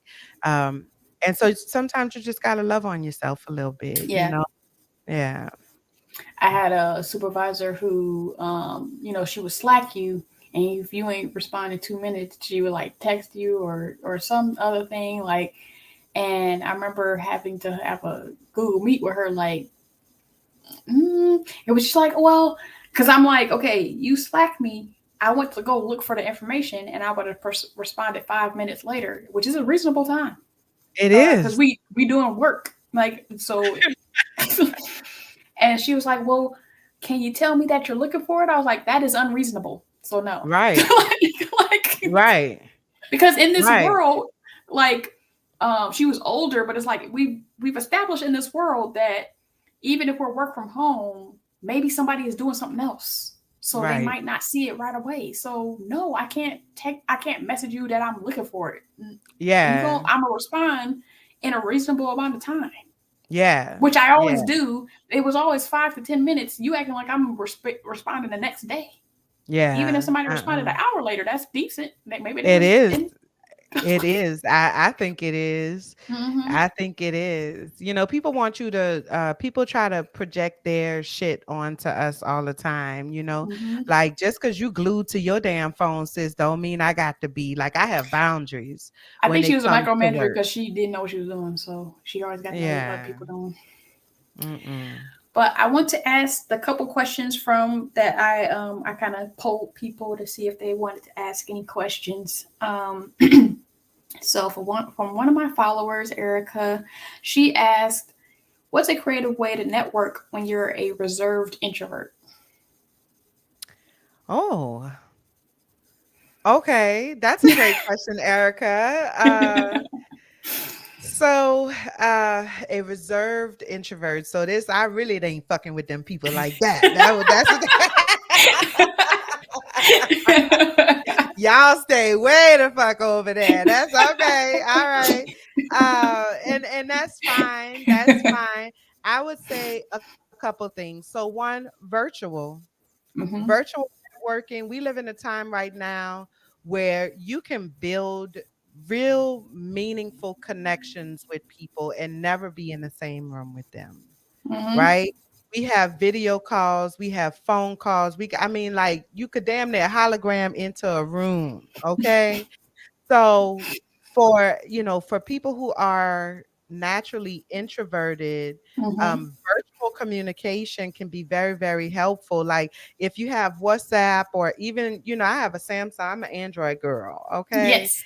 And but I can send voice notes and Yeah. things like that, which helps. And so because I can just press a button and I can speak naturally, and I can send that message, and it gets the point across, it gets it done. So, like, with all of the technology that exists right now, it really is possible to have interactions and spark meaningful relationships with potential mentors, Hmm. potential collaborators, so forth and so forth, without ever really being in the room with those Yeah. people. I would definitely say, utilize those technological resources, and sending people an email. Okay. Hmm. The second thing is, if you can tolerate, being in spaces, it 9 times out of 10, you need a smaller space. So Yeah. I would say, be really intentional about what type of opportunities you actually engage in for networking. There's all different types of networking events. They Yeah. have networking events that have 200 or 300 people at them. You and I have been at those types of events. I've planned those types of events, Hmm. and that, I'm sure, is a lot Hmm. for, a reserved introvert, as Erica says. Hmm. But they also have networking that's 10 people, Mm-hmm. right? It's a much more select group of people. Usually it's a lot more targeted, right? And it typically tends to have some type of curriculum or Yeah. program or something associated with it. So it's less expectation that you just gonna be a chatty Cathy, right? Like Mm-hmm. we have a program, we have an agenda, we're doing something. So I'm still in the room, Mm-hmm. and my presence in the room is enough for, to say that I have networked, because now those nine other people in that room know my name, they know my face, right? They know that I exist in this world. Yeah. And that is a lot of times a great start, because then I could take that, I could go home and I could follow up with an email, or I could follow up with a text message, or Mm-hmm. X, Y, and Z. And so I'm figuring out ways to make it work for me. And then the last thing that I would say is, I think there is something to be said for pushing yourself outside of your comfort zone. Mm-hmm. And I think that when you identify and are really showing up in your zone of genius, a lot of times it does become a little bit easier to Yeah. engage and connect with other people who also reside in that zone of genius. Mm-hmm. Because 9 times out of 10, y'all all have very similar quirks and idiosyncrasies, Mm-hmm. right? Because it's a certain kind of makeup. It takes a Yeah. certain kind of person to exist in that zone of genius. And so, reach out to colleagues, like reach Yeah. out to people that not only do what you do, but people that you personally feel do it at the same level that Yeah. you do it. Like people Yeah. that are really, truly your counterparts, Mm-hmm. right? Mm-hmm. Because 9 times out of 10, you're more likely to have personality similarities with those people, than somebody that's completely different from you, or somebody, and that can sometimes make it a little easier as Mm-hmm. well. So, and above all else, I think, as our theme for this whole conversation has been, you know give yourself some grace. Acknowledge the Yeah. fact that I'm not that girl. I'm not a Mm-hmm. social butterfly. I'm not that Mm-hmm. dude. I'm not the life of the party kind of Right. dude. Like, you don't have to be that. Everybody Yeah. got a role to play. You know what I'm Mm-hmm. saying? So allow that to be your truth. Allow that to be your reality, because once you stop fighting it, Yeah. then you can be very intentional and logical. You could get your logical being, right, to come Mm-hmm. in there and sit down and say, okay, so how do we work around this? We need a game plan, because I Mm-hmm. still need to network. I still need to get my name out there. Yeah. Because I'm still trying to build a career for myself. So I don't really fuck with people like that. How can I fuck with people without fucking with people? Yeah. And then go that route. Yeah. I use the movie Selma for like everybody had their role because everybody wasn't Martin Luther King. They had the woman who was making the food. They had the Listen. woman who or the dude who was throwing jokes out to make him laugh. Like you ain't everybody ain't got to be Listen. Martin Luther King. Every role is important. You might not be in front of the camera, but you're still important. Right. You is kind, you is You smart, you is you is important. wanted. And so, luckily for me, as an introvert, my YouTube channel helped me in the pandemic with networking. And I ain't trying to tell nobody to start a YouTube channel. I just share my experience. But Mhm. another thing, well, first I'll say, like, I was telling somebody recently about how some people are like, I'm an introvert, extrovert, I'm an ambivert, I'm all this stuff. I'm like, I am an introvert. I play an Yeah. introvert on TV because society does not allow us to be introverts. Like I am not an Okay. extrovert. Like I could pretend, but I am not. Like, Yes, but that's one of the things that I really enjoy about you, and I always have from the time that we first met.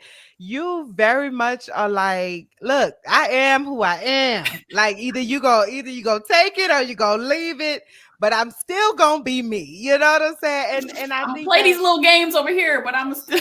yes, yes. And I respect that, like I respect that, because you're just like, look, this is how I show up in the world, Mhm. and I have to be true to myself.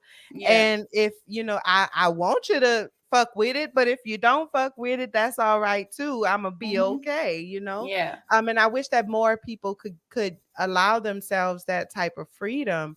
Like I said, I don't want to be nobody else. I don't know what it's Yeah. like to be nobody else. I think I'm pretty fucking cool. And so why You would I are. want to be? Oh, thank you, girl. But why would I want to be Yeah. anybody else? Like, this is who I am. Either you're Mhm. gonna fuck with it or you're gonna get the fuck on. And that's just Mhm. what it is. And Yeah. even as much as you've seen me do it, I'm like in the past couple years, I'm like I'm gonna radically be myself, like even more. Listen, cause y'all playing. Because it's Y'all like, playing.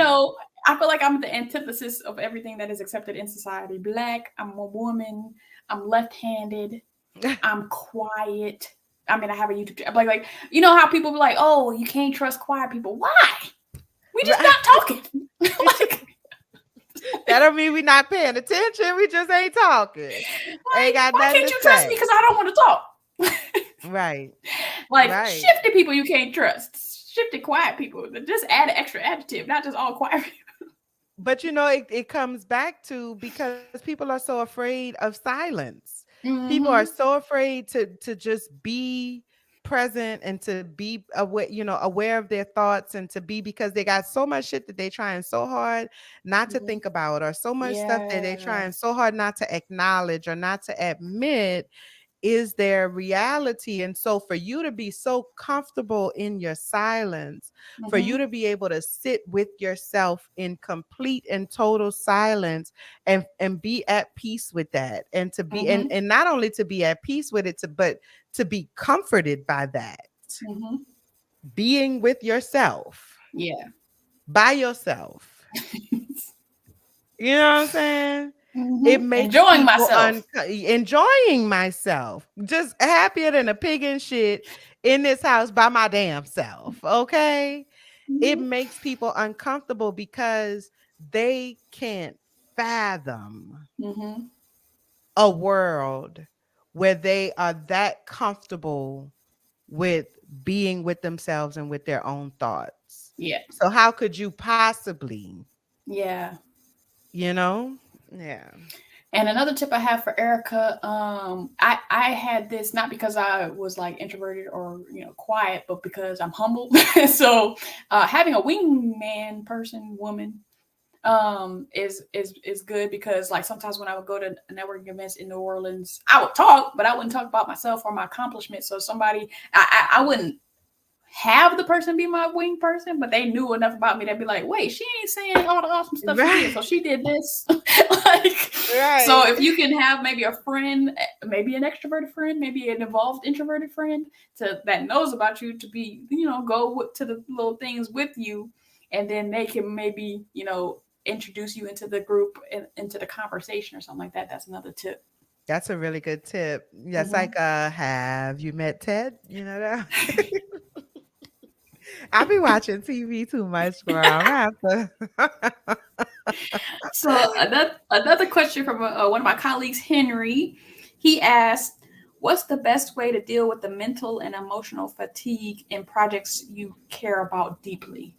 Mm. And he from New Orleans. I think I went to go to a speaking engagement, and he was at a speaking engagement when he was in eighth grade, and then he reached out back out to me when I was an adult. I was like, "Am I old enough for somebody to do that?" Like, somebody, how old are you in eighth grade? Like, what? Girl, listen, let me tell you, girl. Somebody told me that she looked up to me, and I was like, am I high enough to be looked up to? When did I used to be the one looking up. Now I'm the one looking people. What? I am confused. When did this happen? At what Right. point did we get here? Okay. Mm-hmm. But I feel you. Mm-hmm. I think I would say, um, listen to your body, listen Mm-hmm. to your mind. Uh, as a creative, we talked earlier about like being in pursuit of 100. You know what I'm Mm-hmm. saying? Being in pursuit of 100, and sometimes we can get consumed by that. Yeah. Like it can really, like I was up till 4 o'clock this morning tweaking a Mm-hmm. podcast pitch deck that already been sent out. You know what I'm saying? Like, why am I like, but I was like, oh shit, they don't have no period right there. You know what I'm saying? Like, why I'm up at 4 o'clock in the morning correcting punctuation. You know what I'm saying? Like, Mm-hmm. it's not that serious, but sometimes we can be consumed by Mm-hmm. that pursuit of a Yeah. hundred, and our bodies, our minds are communicating to us, girl, I'm tired. I'm Mm-hmm. tired. You know what I'm saying? I am stressed out, Yeah. sis. I Mm-hmm. am not real, like I'm on edge. I feel Mm-hmm. real jumpy right now. And Mm-hmm. I'm mentally drained. Like our bodies are communicating with us Yeah. in all of these different kind of ways, but we are so enthralled in the pursuit of 100% Mm-hmm. that we can a lot of times ignore what our bodies are telling us. And so my biggest thing that I had to learn in my own life is Yeah. listen to what your body is saying to you, listen to what your mind is saying to you, because the truth of the matter is that I think the goal of any creative is to make sure you are giving yourself the best opportunity to create at 100%. And so Yeah. that means making sure that you are in the right headspace. Like, I can't create from a place of despair. I Mm-hmm. can't create because I create hope, you know. I Yeah. create like connection. Like Yeah. I create joy.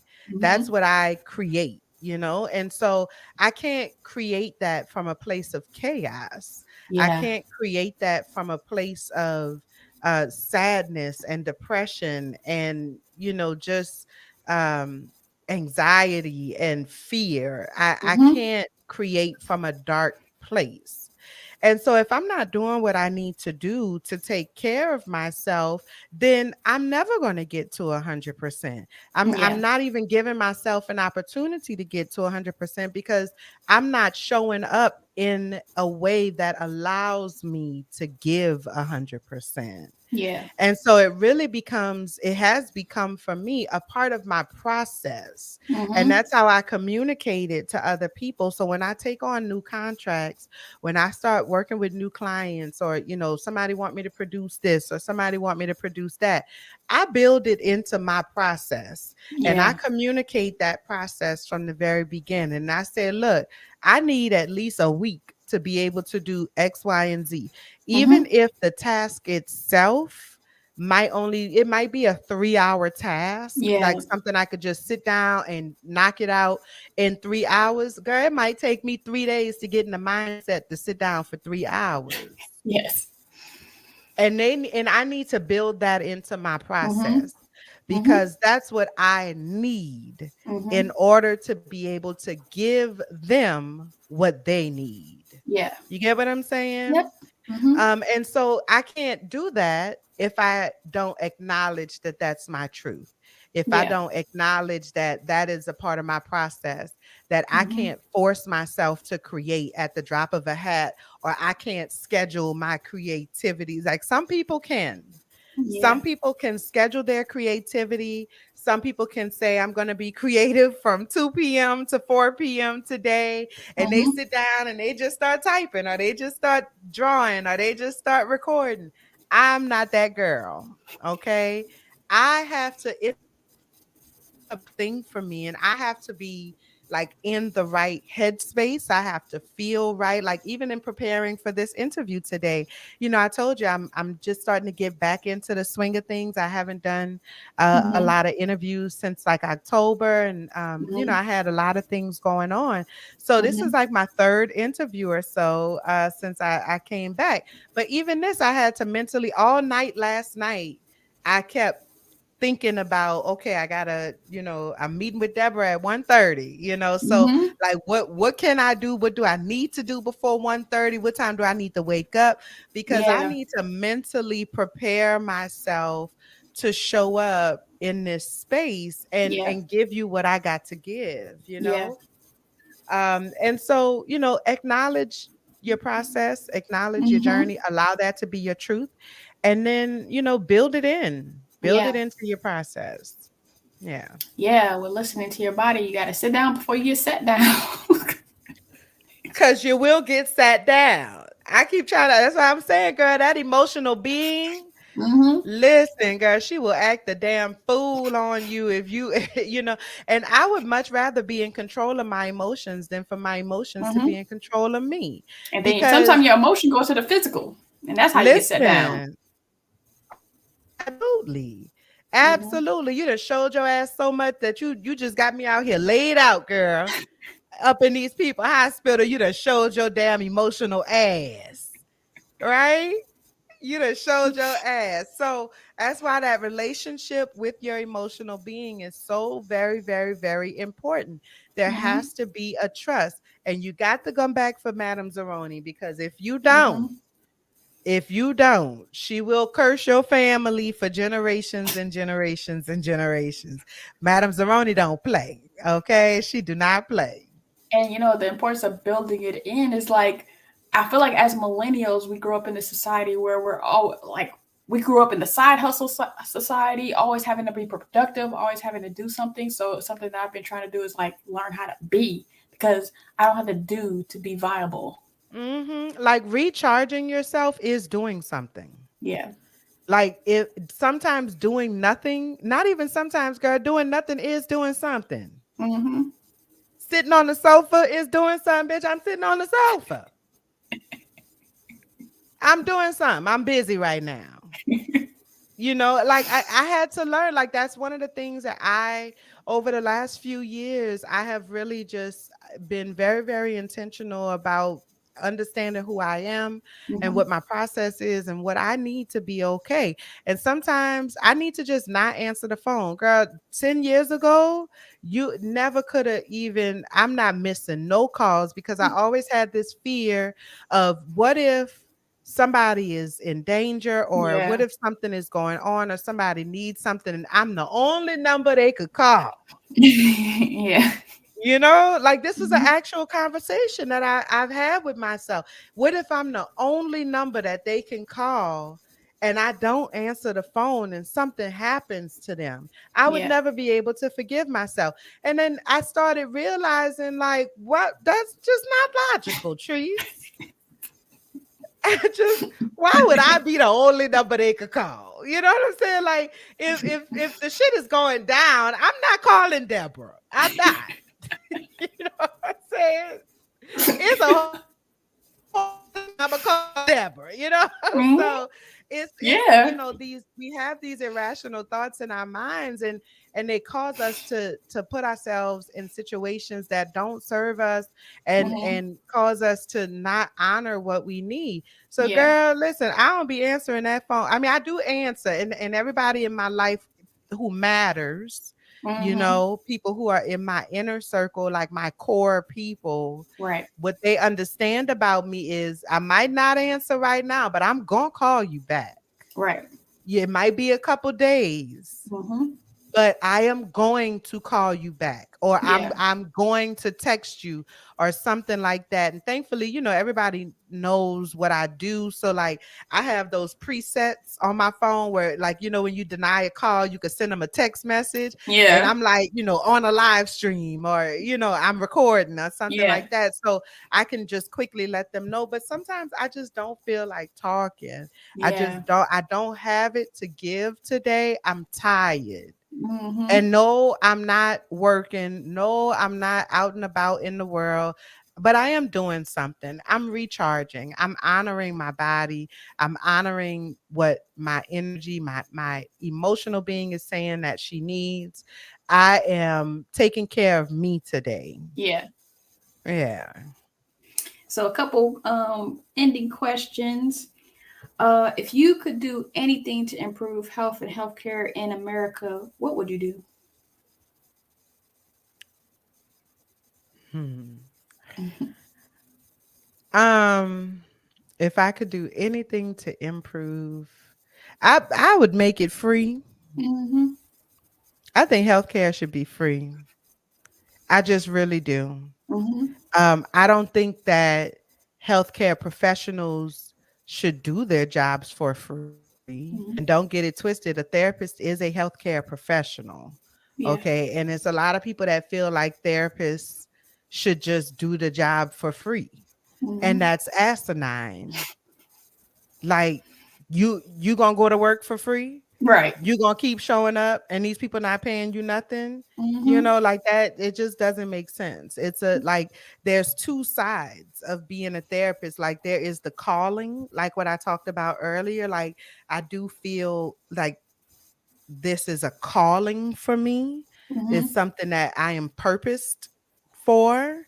But also it is my career, Yeah.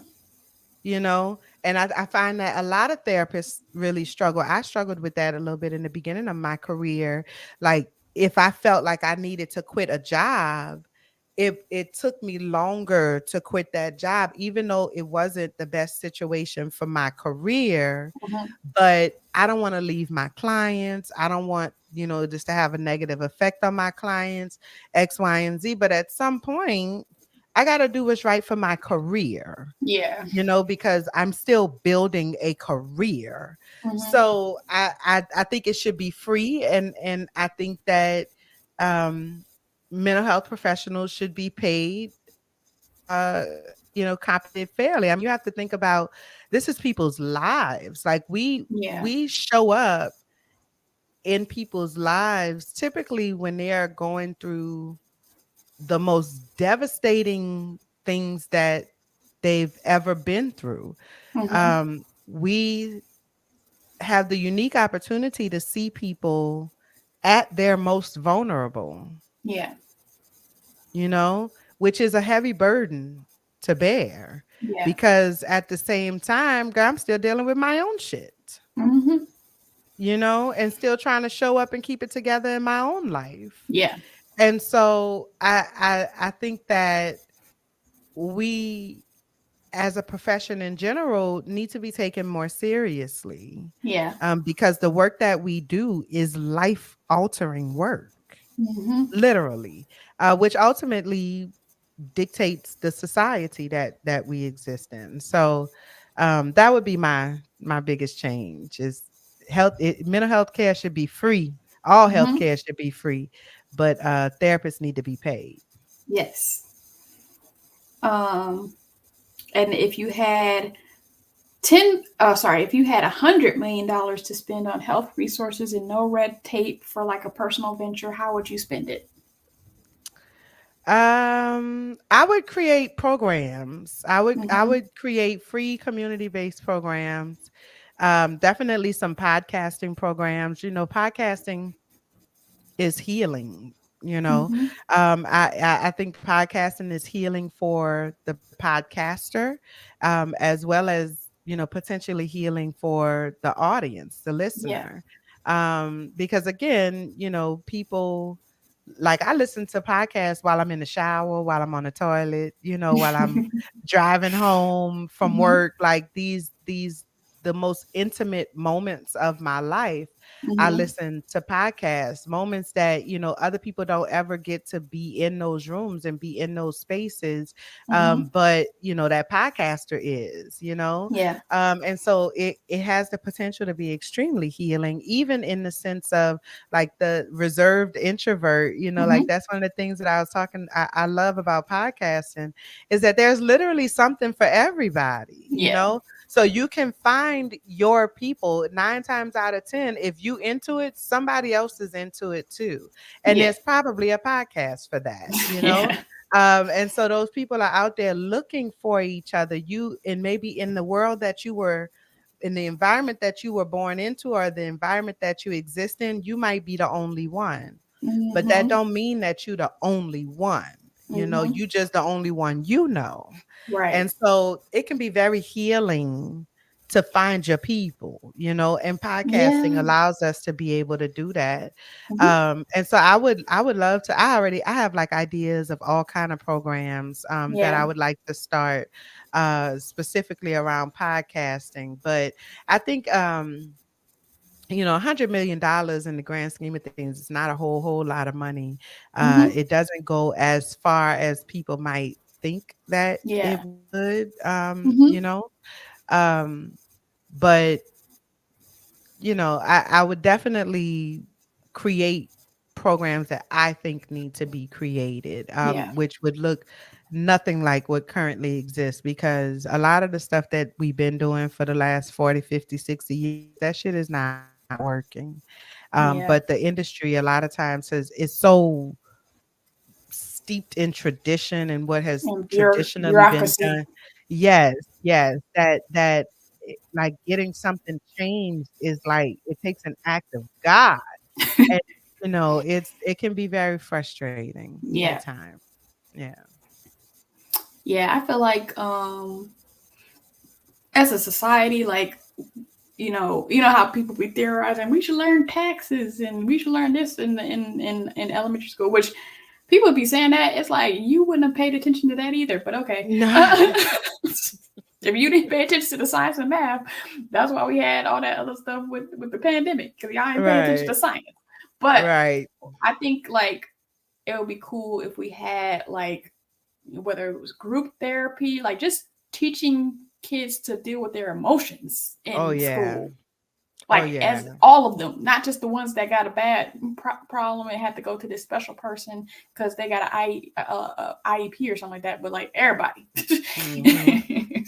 Oh, absolutely. And there have been some states that, have passed laws, requiring that children get mental health education, Hmm. like early on, and like, learning about feelings and learning about Hmm. emotions, and things of that nature. But I actually have a couple of podcast ideas that I'm working on, Hmm. that are geared toward children and Yeah. teaching them those skills, but Hmm. teaching them those skills in a way that makes sense for them. Yeah. And there's a lot of projects out there that currently exist that speak to that. Like there's ABF Creative. Shout out to Hmm. Anthony Frazier and Wanda Reynolds. I love me some Hmm. Wanda. I love me some Anthony too, but I love me some Wanda. She's based in LA as Hmm. well. Hmm. But they have a podcast called Charm Words. Hmm. And so it's daily affirmations for kids. Nice. And so every day the episodes are like 5 to 7 minutes, something Hmm. like that. But every episode is a affirmation that speaks to, you know, some aspect of the reality of life. And so like one day it might be it's okay to be wrong Hmm. sometimes, or one day might be I am capable and deserve to be loved. Like that's the Hmm. title of the episode. Yeah. And so there are projects like that just reinforce this idea of like learning about mental health, learning about emotions, learning Hmm. about who you are, being introspective and things like that. And we just need to take an opportunity to expose our kids to those Yeah. things. So yeah, I would definitely fund some of that stuff too, girl. Write me a proposal, girl. I got you. And another quick question I definitely want to ask you before I let you go is when people finally push through and decide to get that therapist, they become so discouraged because the first person isn't the one that they get to pick. So can you tell how to reframe maybe your mind when you're searching for a therapist, and maybe even if you ask the right questions, then you wouldn't even have to waste your time. So. Right, right. So, I always say finding a therapist is like choosing a friend. Like choosing a therapist is like choosing a friend. You ain't friends with everybody because you just don't like everybody, and that's just the reality of the thing. And Hmm. finding a therapist is no different. You got to find the right fit, and sometimes Hmm. it might take you a few tries to Yeah. find the right fit. Imagine if you best friends with the person you was best friends with in kindergarten. Yeah. You know. Um, you don't get it right the first time, Mm. more often than not. Mhm. Like it took me 5 tries to find the right therapist, and I am a therapist. So you would think that I knew, I would know what I was looking for. I had an idea in terms of like creating a list. I knew I wanted to work with a Black woman. That was Mhm. something that was extremely important to me. I wanted to work with an older woman because I am a therapist. I know what to say to get around certain things. And Mhm. I felt like a more experienced therapist would Yeah. kind of hold me accountable a little bit more, Yeah. because I'm a damn good therapist. And Mhm. so you got to be at my level or higher in order to really make an impact on me because I am a therapist. Right. So I felt like I needed someone that had significantly more experience than I did. So I wanted a older woman, but I even in matching those things, like some of those things I got to because it didn't work out with other therapists. Like the Black woman thing, that was from jump. But the Yeah. first Black woman therapist that I had, she was too much like we was girlfriends, and it just got to the point where every time I came in there, we was talking about, bullshit. And I was Yeah. like, I'm not finding this helpful, sis. I got like real deal shit that I'm dealing with, and I enjoy talking to you, but also, girl, I need help. You know what I'm saying? And that's when I was able to refine my search, and I said, I need somebody older. I need Yeah. somebody that has more experience, Mhm. like I need. And so then I tweaked my search from there. And then I found somebody that was older, but it was just something about like I didn't feel like she really understood me, because it's all different types of Black women in this world. Yeah. And so her personality didn't really mesh well with me. Yeah. And so then I refined my search again. Like I need somebody that is connected and like understands this or understands Yeah. that and Mhm. X, Y, and Z. And then finally I landed on my therapist, Miss Right. Diane. And it was a beautiful, beautiful experience, and she really helped me get my shit together. So I think people just need to understand that it's a process, that you're gonna have to try a few different therapists before you find the right one. But Mhm. when you find it, you're gonna know, like Yeah. because you will feel safe, you will Mhm. feel seen, you will feel heard, you will feel an urge to Yeah. open up and a Yeah. urge to share, because now I really do feel like I'm in a safe place to be able to let these things out. I think this is my therapist. I think this is my person. You know what I'm Yeah. saying? Mhm. But don't be discouraged if the first 3, 4, or 5 don't work out. It's a part of the journey. It's a part of the process. And Mhm. even that is learning about yourself. Yeah. Some questions that you might want to ask, I think, are any questions that you may have that are preventing you from being able to make a definitive decision. Mhm. So whatever those questions may be, then you need to feel comfortable with asking those questions. And I will tell you, as a therapist, as someone who has been a therapist for the last, 12 to 15 years, licensed 12 years, but in that thing about 15 years. Mhm. Uh, the reality is that we are trained to answer your questions. Mhm. You're not going to hurt my feelings if you have a question that I don't feel comfortable with answering. I'm going to tell you I'm not answering that. Mhm. Because it is my job as your Mhm. therapist to set boundaries with you. Mhm. You get what I'm saying? Yeah. So don't worry about hurting my feelings, but also respect me as a human being. So don't come in here on no bullshit. Because sometimes people be testing their therapists, and I'm not playing those games with you. You wasting my time right now. Like you Mhm. wasting my time, and I don't have time for that. Not only are you wasting my time, but you wasting your money. Mhm. Because guess what you gonna do whether you talk to me or not? You're gonna pay me for this session. You get what I'm saying? Mhm. So you wasting my time and you wasting your money. But if Mm-hmm. that's what you want to do for this hour, that's fine. But also understand that I can fire you as my client. Mm-hmm. I'm not going to let you keep wasting my time or being disrespectful. Yeah. But ask the questions that you need to ask. If I don't feel comfortable answering that question, then I'm going to tell you I don't feel comfortable answering that question. It's my job as your therapist to set boundaries with you. Mm-hmm. But most things I will answer. And that's just me. If you have a question that's preventing you from feeling safe, I will answer that question. Because again, that is my job as a therapist. And how can I expect you to come in here and lay yourself bare, and I'm not willing to give you anything back in return? Like, this is a mutual relationship, and we're building trust with each other, and we're getting to know each other. I don't know Mm-hmm. you and you don't know me, Mm-hmm. you know so ask whatever questions you need to ask in order to feel safe. Yeah. And lastly, if people want to follow you, what do you provide on your platforms? What is your podcast about, and where can people follow you? Yes. So you can follow me on Instagram at Latrice Sampson Richards. Or, you can follow me on Twitter. I don't really be on Twitter like that. But Mm-hmm. every now and then I'll jump on a Twitter spaces Mm-hmm. or something like that. But I don't really be tweeting like that. But Mm-hmm. on Twitter at Rich by Marriage. Mm-hmm. And I, like I said, I'm a podcast producer.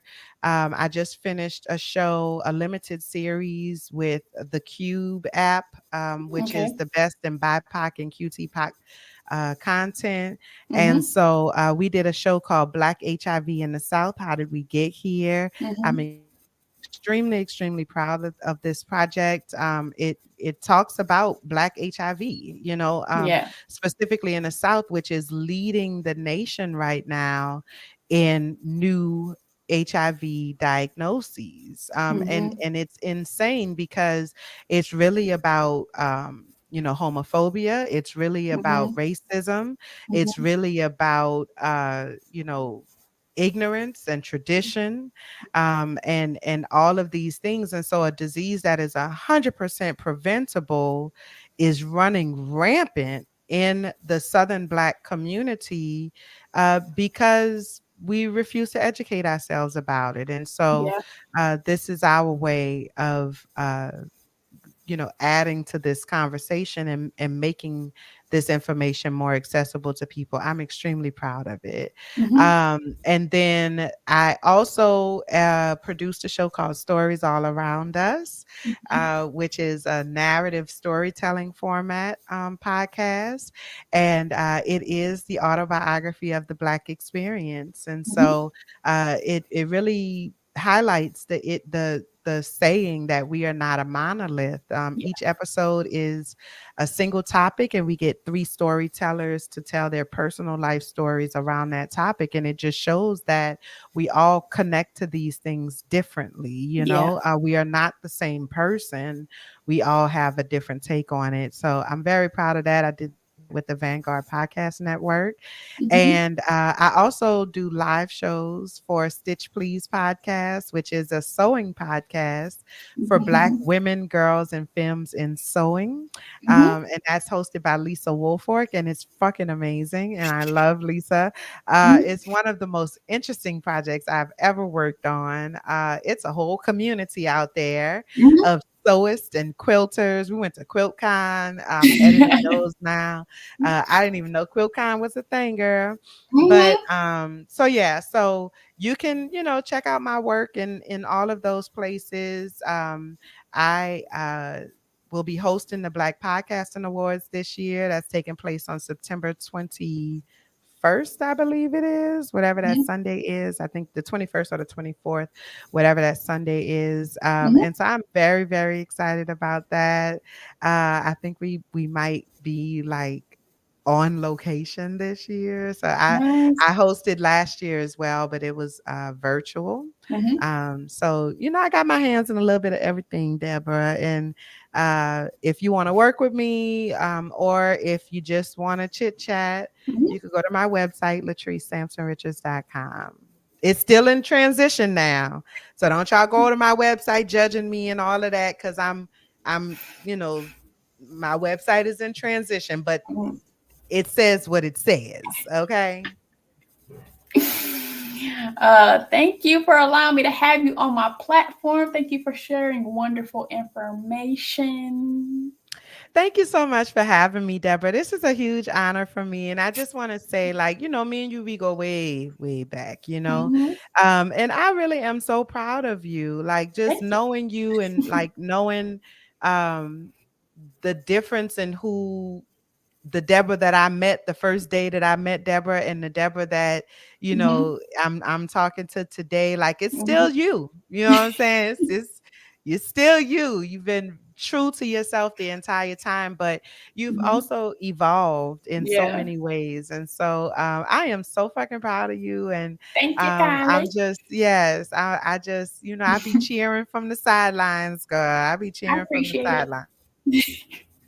Yeah, very happy for you as well. I'm gonna come to LA and visit, because I got some people in LA, so I'm gonna have to make my way out there.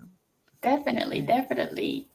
So, to everyone out there, I want you to like so I know it's real, comment and tell me how you feel, subscribe to Seal the Deal, and sign up for post notifications to show your zeal. And we'll see you in the next video. Peace. Bye.